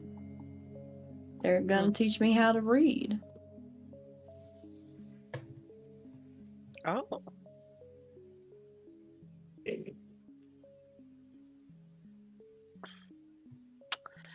What? Anyways, that's them, so. Is so what physical form does this creature or does this thing have? Yeah. It is just like a swirling bunch of like small. It almost looks like a few unknown minus the eye. It's just like a bunch of like strange symbols that like kind of like detach and retach and stuff like that are just swirling around different like body parts. Playfully. So is this a bunch of letters that teach you how to write Oh, or these read?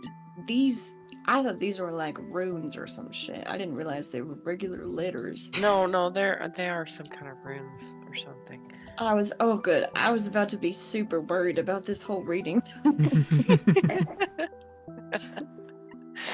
No, regular letters are much less complicated. Don't worry about that. Thank God. Huh. I help in Where- a lot of ways. Oh, you know, Dee Dee, I have yet to introduce you to the most important person of all. This is my motorcycle. It's beautiful. Isn't she stunning?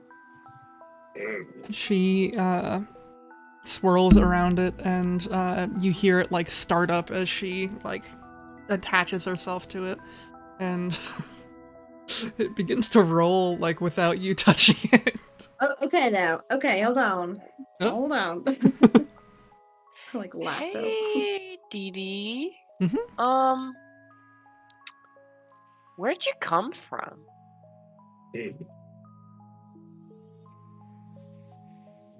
I don't necessarily remember. I have been told that I come from the forging of the Four Winds when we needed a mediator. But I don't remember because that was a long time ago. Yeah. He gets Four up. Winds? Needed a mediator. So, that's a mediator, so you are skilled in, like, social skills? I'm skilled in a lot of things. Okay. I am especially adept in electronics and things of not necessarily of the natural world. Mechanical nature. Yeah. Yeah. Okay. Okay. That's cool. It's cool. He stares at it.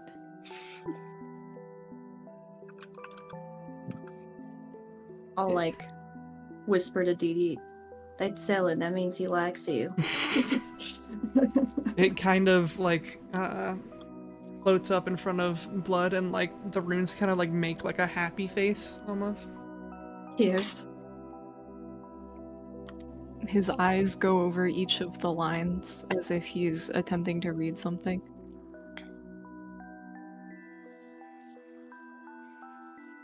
Do you have ambitions of your own? Yeah. I just like to help. Maybe I could find some, but for now, no. Are you Okay. new to this world? Feels like I've been woken up from a long slumber. It's probably true. Do you have any idea what year it was when you were created to mediate? Mm.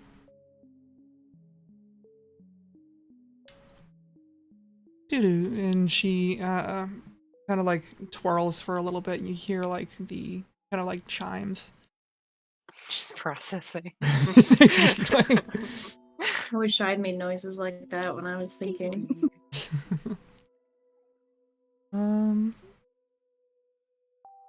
Making noise while thinking would be annoying. That's fair. I think I'd have fun for like the first moment, and then I'd be done after. Falco nods. Most of you do that anyways. Here was Falco smiles. 3042. 3042. Selling, what year is it? It is Surely half-light KJ would know the 754. year. What is it? Wait, I'm sorry. It is half-light 754. He's still staring at creature. Oh, I don't know the conversion or whatever. I don't know how long ago that was, I'm realizing. How long ago was that, Sadie? You don't know what sort of age they're talking about. This could have been before Half-Light or even before that. Like, time was measured differently before the sun broke apart, so. Yeah. I have no idea what the year 2000 is. He's going to cast Detect Thoughts on the animal. The animal. Oops. 3,000. I'm guessing they probably live underwater. The sword vanishes. Word vanishes. He stares at the creature. Creature doesn't give any thoughts. Does creature have strings? Yeah. All of them are like connecting the different parts of it. Are there any connecting to blood? One.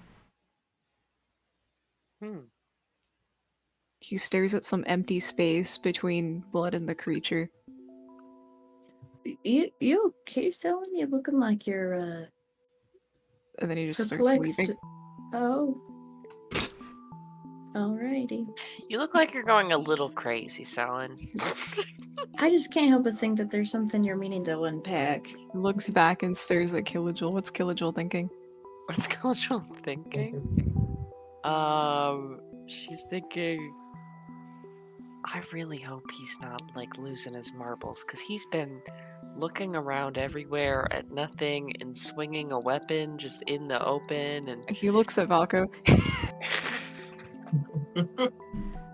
Valko wants to kill the acolyte that we're inside. I can just think that Vako's brain's like kill, Oh, murder, good murder, That is- kill. That is his most prominent surface level thought. Speaking He of, does not seem to really be like. He seems to have tuned out from the conversation. Also, Valka, you do see that there is a large kind of sigil on the. Only Valka sees this. There's a large kind of glowing sigil on the large metal contraption as it's like spinning around. He's gonna dive deep. he bites his tongue. um, okay, diving deep. Make the wisdom save. I love when things happen at the same time in Ikeh. It's so fun. Mm-hmm. Whoa. If it meets it, it beats it. You don't go in. You can't come in. Slippery barbs. Fuck.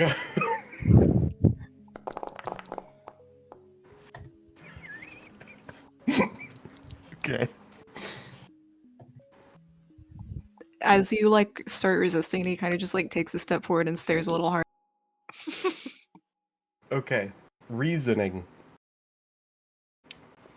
Valko thinks that a creature of this size, especially one that serves a clear purpose, like this one has all the like mechanical shit and like,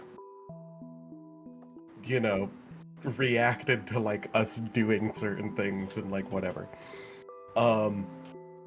could be used by people or by forces to do very bad things, and as such he thinks that even though it is good in what it has done so far, it doesn't deserve to be alive.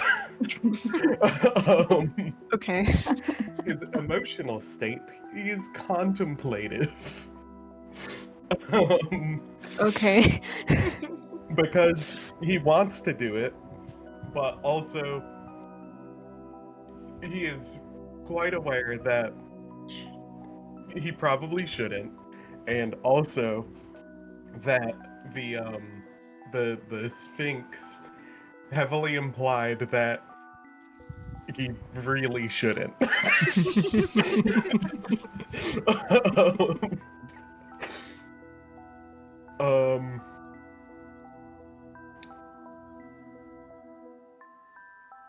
I feel like that kind of covers everything. That's kind of a looming large thing right now, also. So you know. And you become aware. And then he grabs Cat and starts walking just away. like the fucking image. Valko does not like react really. Let's go back to what he was doing before. We have endured intense changes in pressure and atmosphere. This Oh, could be a result. now that you mention it, my ears are popping.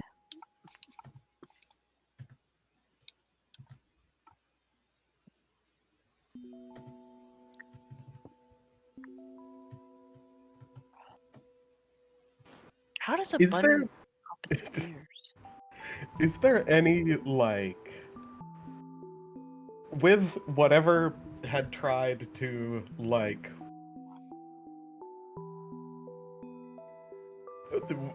whatever caused the charisma save that I had to make when I first picked up this sword. Mhm. Is there any, like, tell that that is still there? Like, whatever that was. There's a slight warmth and like a pulsing to it. You know the sword is alive, but you don't know entirely what like force tried to take you over. But you're So I don't see any, like, obvious way to interact with it or anything. not really. You do notice that as you like swing it around, making music with it, that it kind of reacts like happily. So there might be an avenue somehow that you can communicate with it through that, but I'm gonna cast Detect Minds. okay. Does that work? Detect magic No, or that's Detect Magic. I meant Detect Thoughts. It ate a spell slot, so, you know. Yeah. Just pretend I put the right thing in chat. It's 2 messages up, so Yeah. yeah. Oh wait, Detect Thoughts, I have to subtract 1, actually, because It's a Detect level Thoughts 2 is a spell. 2nd level spell, yeah.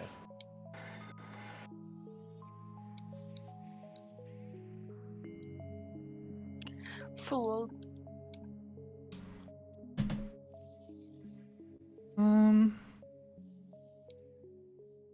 This creature is unaffected. Okay. You surmise that it doesn't necessarily speak a language. Oh.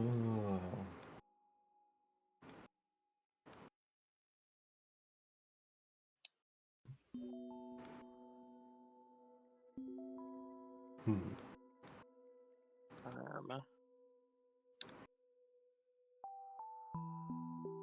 Falco doesn't do anything else of note for now.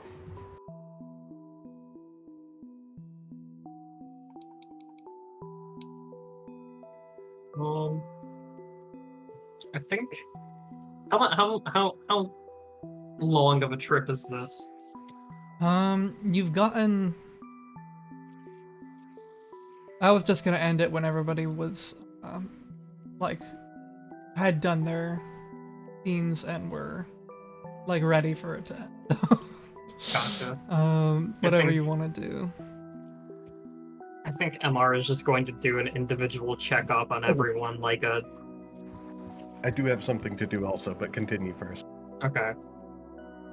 Just going, like, starting with blood, like, checking, like, but, like, checking their eyes, like, pulse, stuff like that. Yeah.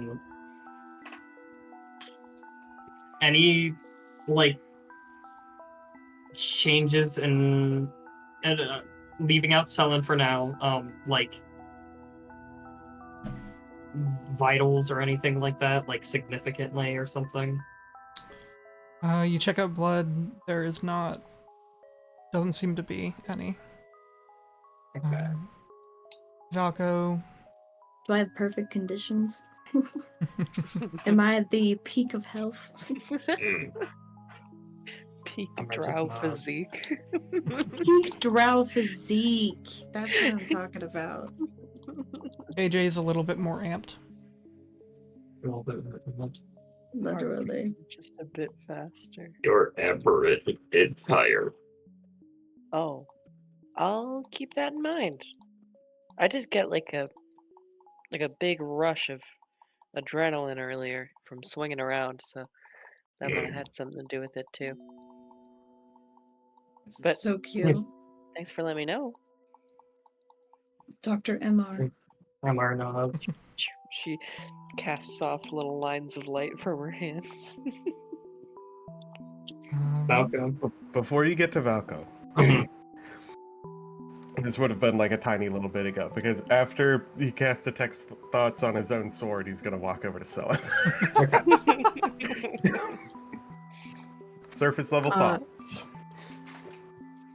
Well, he's first of all, he's like laying on the floor, staring at a bookshelf, just straight ahead at the bookshelf.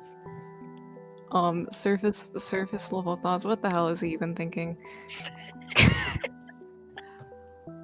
good question. That's a good question.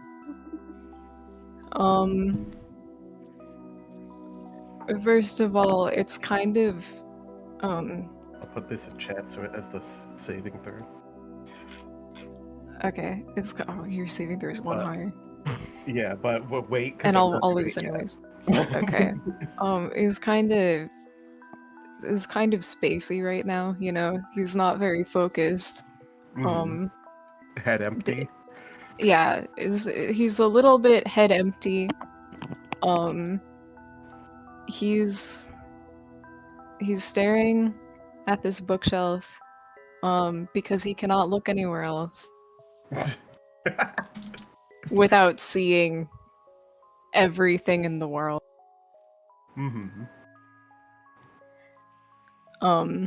Is kind of what you get. And there's also kind of like he was expecting something and it didn't happen, and he's kind of glad it didn't happen, and he's kind of not glad it didn't happen, and now he's waiting for it to happen, and he hopes it doesn't happen. Except if it doesn't happen, he's probably going to be kind of sad. Okay, But let's also hear a he's little got other bit shit more to think about about. this. I'm gonna dive deep. Let's get into your real problems. Okay, now that's interesting. Let's learn a bit more. I'm gonna go scroll up to mine where I have the text bolded. Oh wait, I have to roll. Yep. Yeah. I always just assume he fails. Yeah, but It just might not. Use So You can use your close. thingamajig, your inspiration. you should do it. It's worth it. Yeah. Yeah. That's totally not worth it. What do you mean? No. Insight into its reasoning on what? What Wait, did you do this for? Did you give Huh? silvery barbs to anyone? Oh, I would have given it to myself, I guess. Yeah, so you get advantage. Oh, okay. Actually, we might be fine. There's kind of no reason to give it to Valka right now, given Selen was the one looking for the creature. Correct. And then he kind of forgot about it. Because he was going a little insane. Oh, how do I roll If you hover again? in chat, there's like arrows. Cool. Okay. Alright, what's those thoughts? What thoughts? What did you do it on? What did I do it on? You said let's find out more about that. About what? About whatever the last thing you were talking about is. Something he wanted to happen, but didn't want to happen, but it didn't happen, but he wanted it to happen, but he doesn't want it to happen. He was... He is glad that he did not meet Valentine. But also... maybe he has been rejected.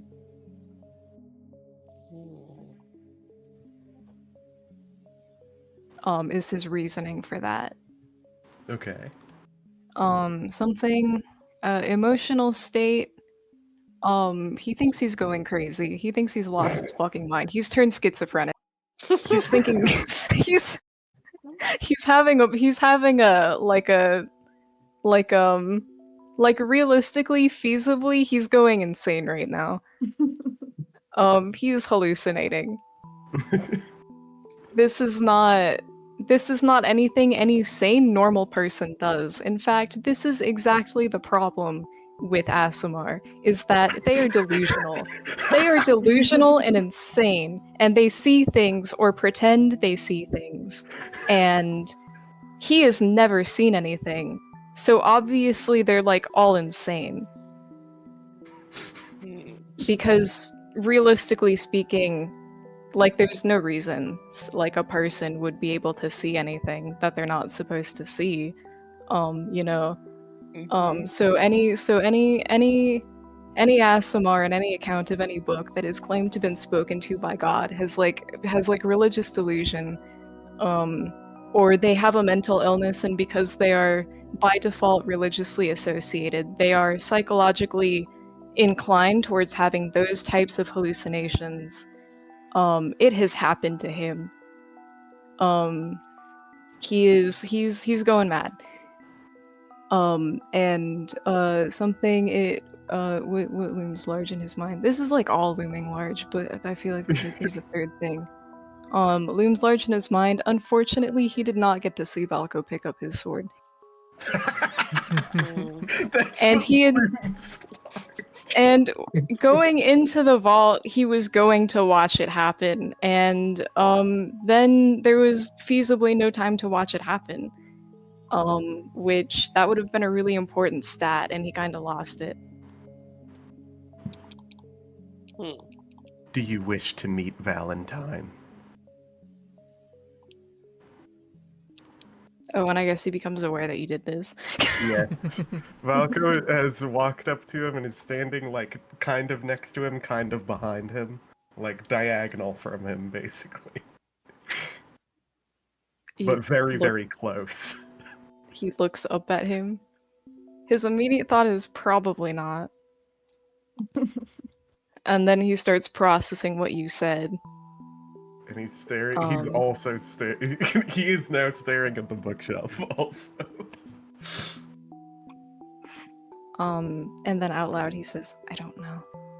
Do you believe you've been abandoned? Does Detect Thoughts end? Probably by now, I would say, sure. Okay. Then he is silent. Do you have an answer?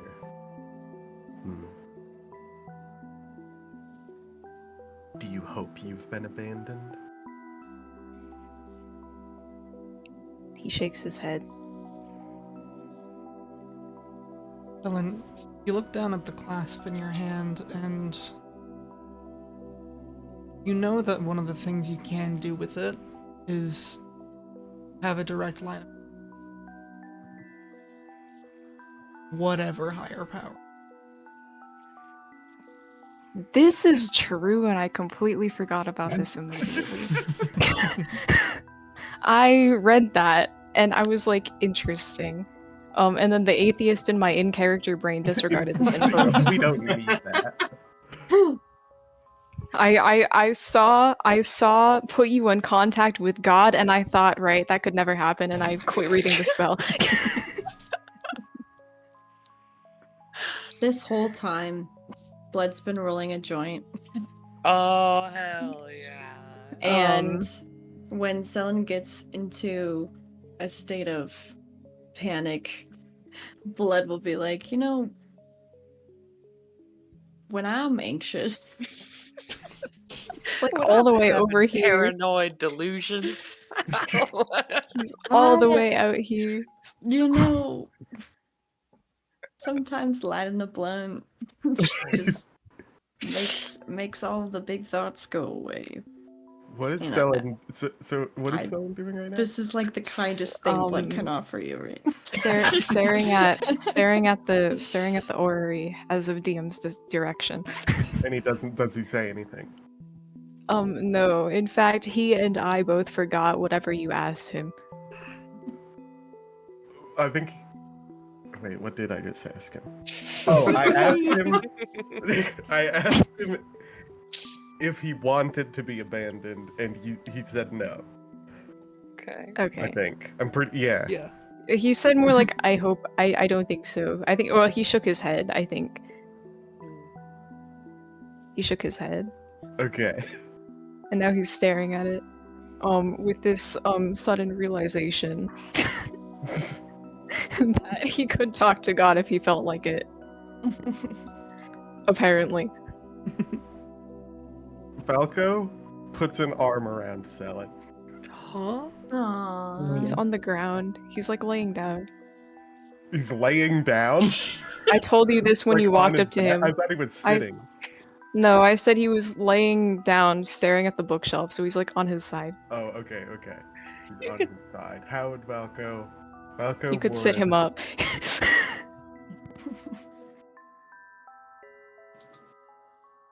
Valco would like crouch down, looking down at him, and put a hand on his shoulder, I guess. If you have been abandoned, I will take you in. Aww. He says that, like, very definitely. see. And then he stands. Would you like to see me use my new sword? I can't. He nods. Fucker's gonna like walk over to like. And then he open realizes space what he's over just done. He's going to walk over to an open space over here and he's gonna start playing a song. He'll sit up and crawl over a little bit and stare. The song is slightly more like loud and erratic than his usual performances are. Hmm. Does that seem like an adjustment issue or like an emotional issue? It seems like that's the mood, you know? Okay. Valko is. This is something he is choosing to do, but also. You know, like. You know? Is it erratic in that it's discordant, or erratic in that like it just changes, like it is very like progressively changing, you know, like the Very tempo is like progressively changing. Yeah. okay, it's like tempo changes and like time signature changes and shit like that. Yes. And like okay.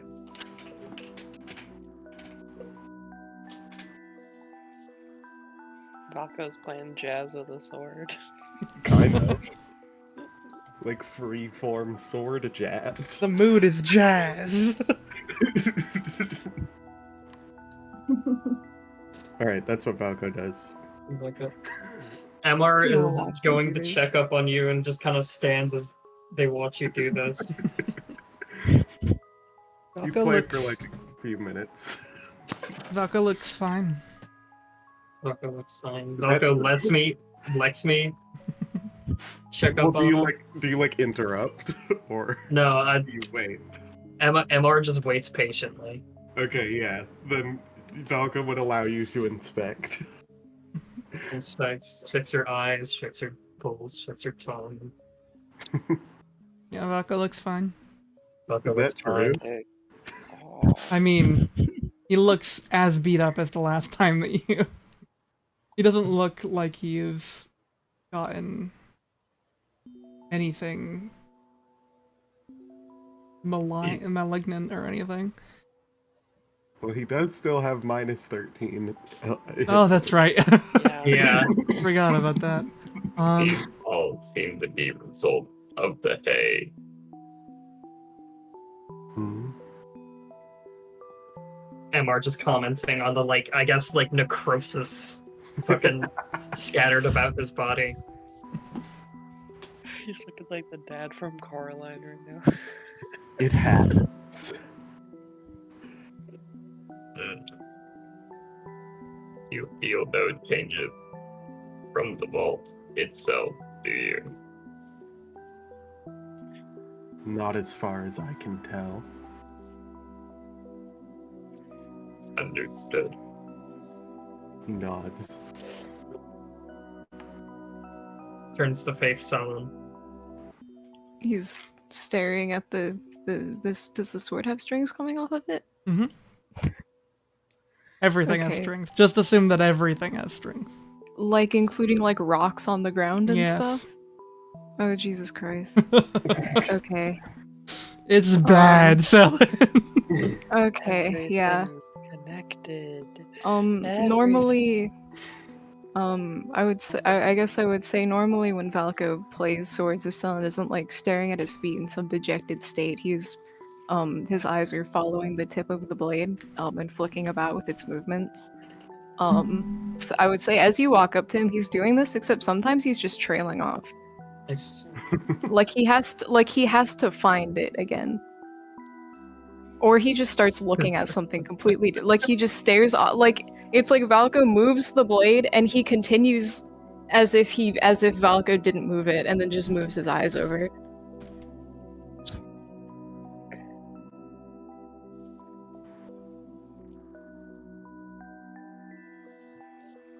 will Sullen allow Mr. to check up on him.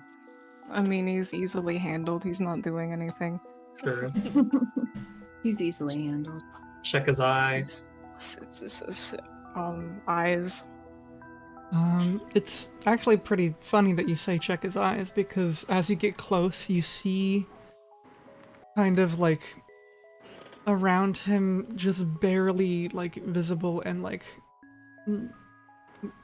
fading really fast and then appearing and fading and appearing and fading. These simple like eyes that are like a pure white, almost like a sketch of an eye that just like appear and disappear as you get like really, really close, and like are specifically looking for them with your passive perception. This is in the space around him, or like In the space his eye? directly around him and in his eyes. Okay. When you say in his eyes, you mean the reflection, or they are inside of his eyes? Both. Mm-hmm. Wow. Oh. That's upsetting.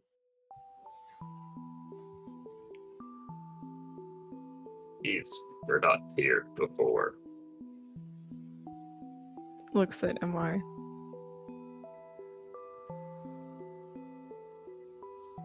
Kind of looks around and checks pulse. Everything all right there? Everything's fine. The Mouth. pulse of someone who's like debating whether they have schizophrenia or not. It's like a little worse than usual, but not like It's a little anxious. yeah. I see.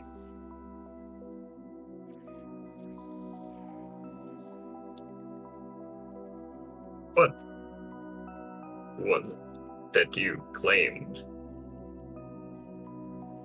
He is it a chain? It's on a chain. Is it like a pendant?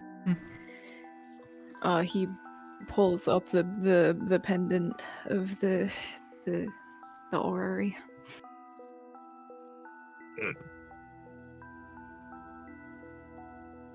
The eyes. Are you aware of what they are? He shakes his head. I see. The object was referred to as... Was it the world or the universe? The universe. The eye of the universe.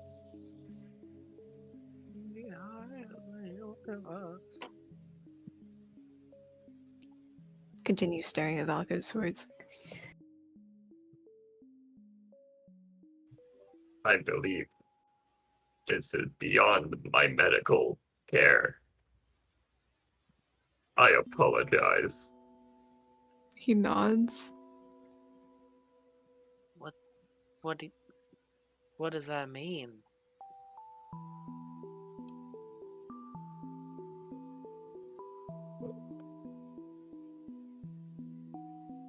No, MR doesn't really elaborate. Yeah.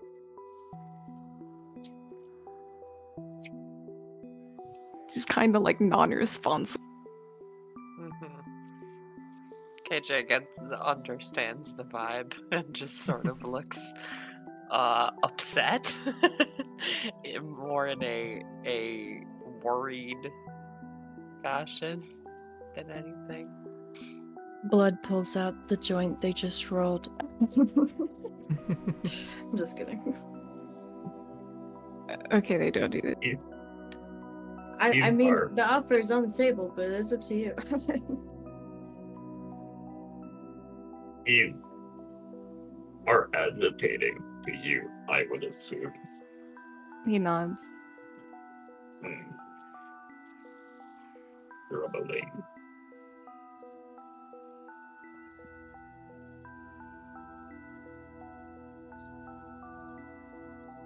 MR just kind of places a hand on his shoulder.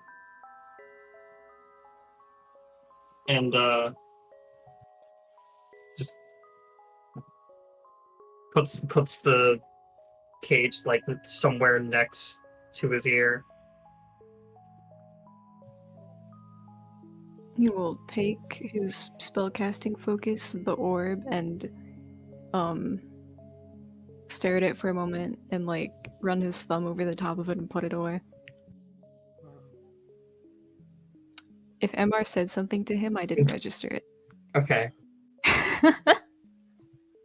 What did MR say, if anything? Amar takes a second before going,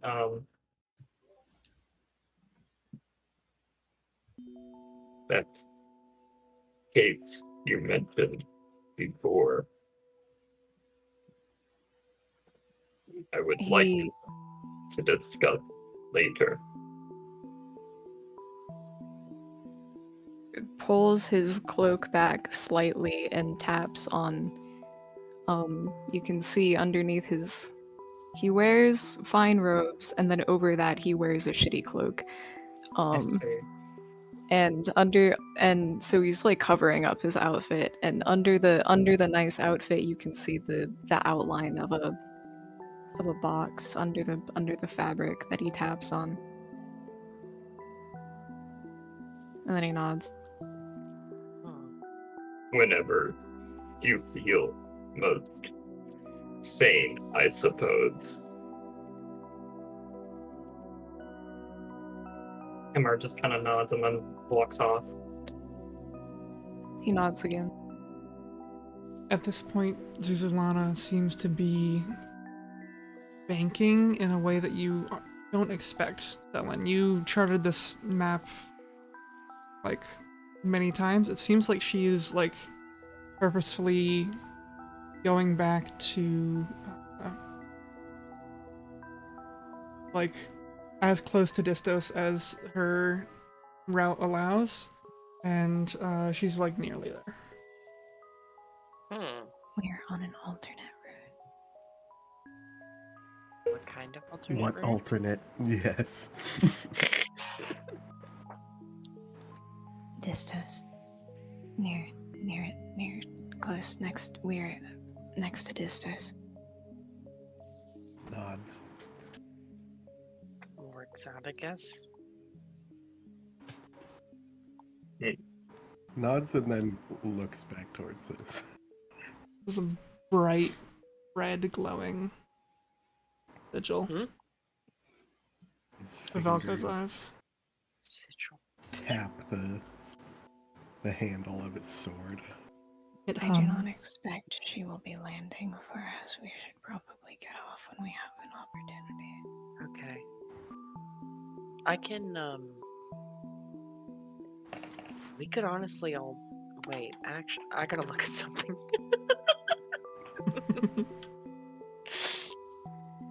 I can keep myself from dying if I jump off. I don't know if I can keep all of us from dying. What level is the Featherfall that I can cast? I think And am I able to use more points to increase the level, or no? If need be, I can help people jump. If that is the plan. let me. Also, my partner just got home, so I Yes. have to head out soon. Okay. You can cast it up. You can upcast it for. But baseline is 1. Okay. So I could potentially stop all of us from taking damage. Featherfall at 1 covers 6 people though. Covers 3, so I definitely could stop all of us. If we just all jumped. Wait, We'd be what? Where are you getting that number from? It's 5. Yeah. 5? I thought I it thought it was was 3. 5 or 6. Oh, Baldur's Gate. Oh. I'm pretty sure it's 3 in Baldur's Gate. That makes sense because there are 4 Maybe I'm silly. people. Okay. Yeah, so I can help us out. Just if we need to do a quick exit, these things, she just sort of, I think I can just, she just like pulls her hands away from each other and just draws out these like lines of light. I think I can just make a web, you know? Is there a real reason to not go the way we came? I guess not. Unless we just need to, like, ditch quickly. Not Velka as shrugs. prevalent. Gonna real quick do like a scan for if the creature is anywhere. Hearing it, listening for it, anything. Make a perception check. Yo! Okay. Yeah, bitch. 29! You know for certain that it is not here. Easy. Dubs. The creature is not here. We have no need to be hasty at current. Okay. With the way that the stairs are, am I able to just walk up to the center thing? Yeah, you're able to. Valko just starts, like, running his hand along it.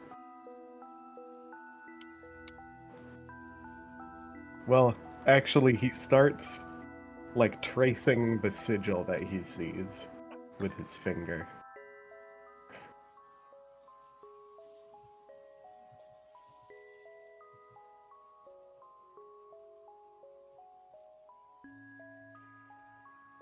Your sword kind of hums louder. It is a shame you cannot speak, looking down at the sword.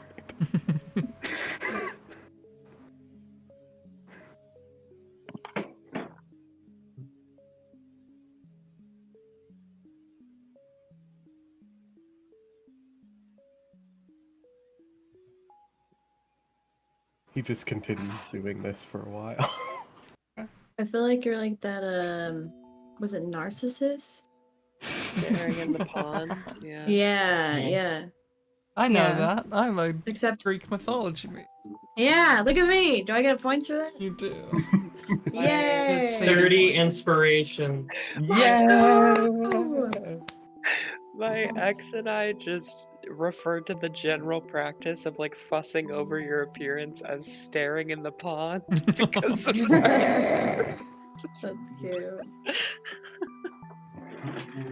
Mm. And I think we'll leave it there. Oh, Alrighty, thank Next you, session, Sadie. Valko stabs it. Yeah, the first thing. I will say, if you are going to stab it, you should do it now as a cliffhanger. I'm not. Okay. Sorry, spoilers. I'm glad I didn't make new KJ art because now she has gloves to draw. Oh yeah. Period. It is so fucking hot. Yeah. I am.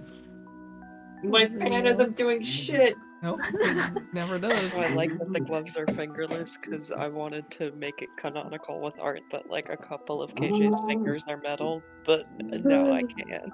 Hell yeah. Yay! Wow. Wow. Okay, guys, until next time. Until next time. Till next Bye. Ta-ta! Bye Bye bye. bye. Oh my god, I am so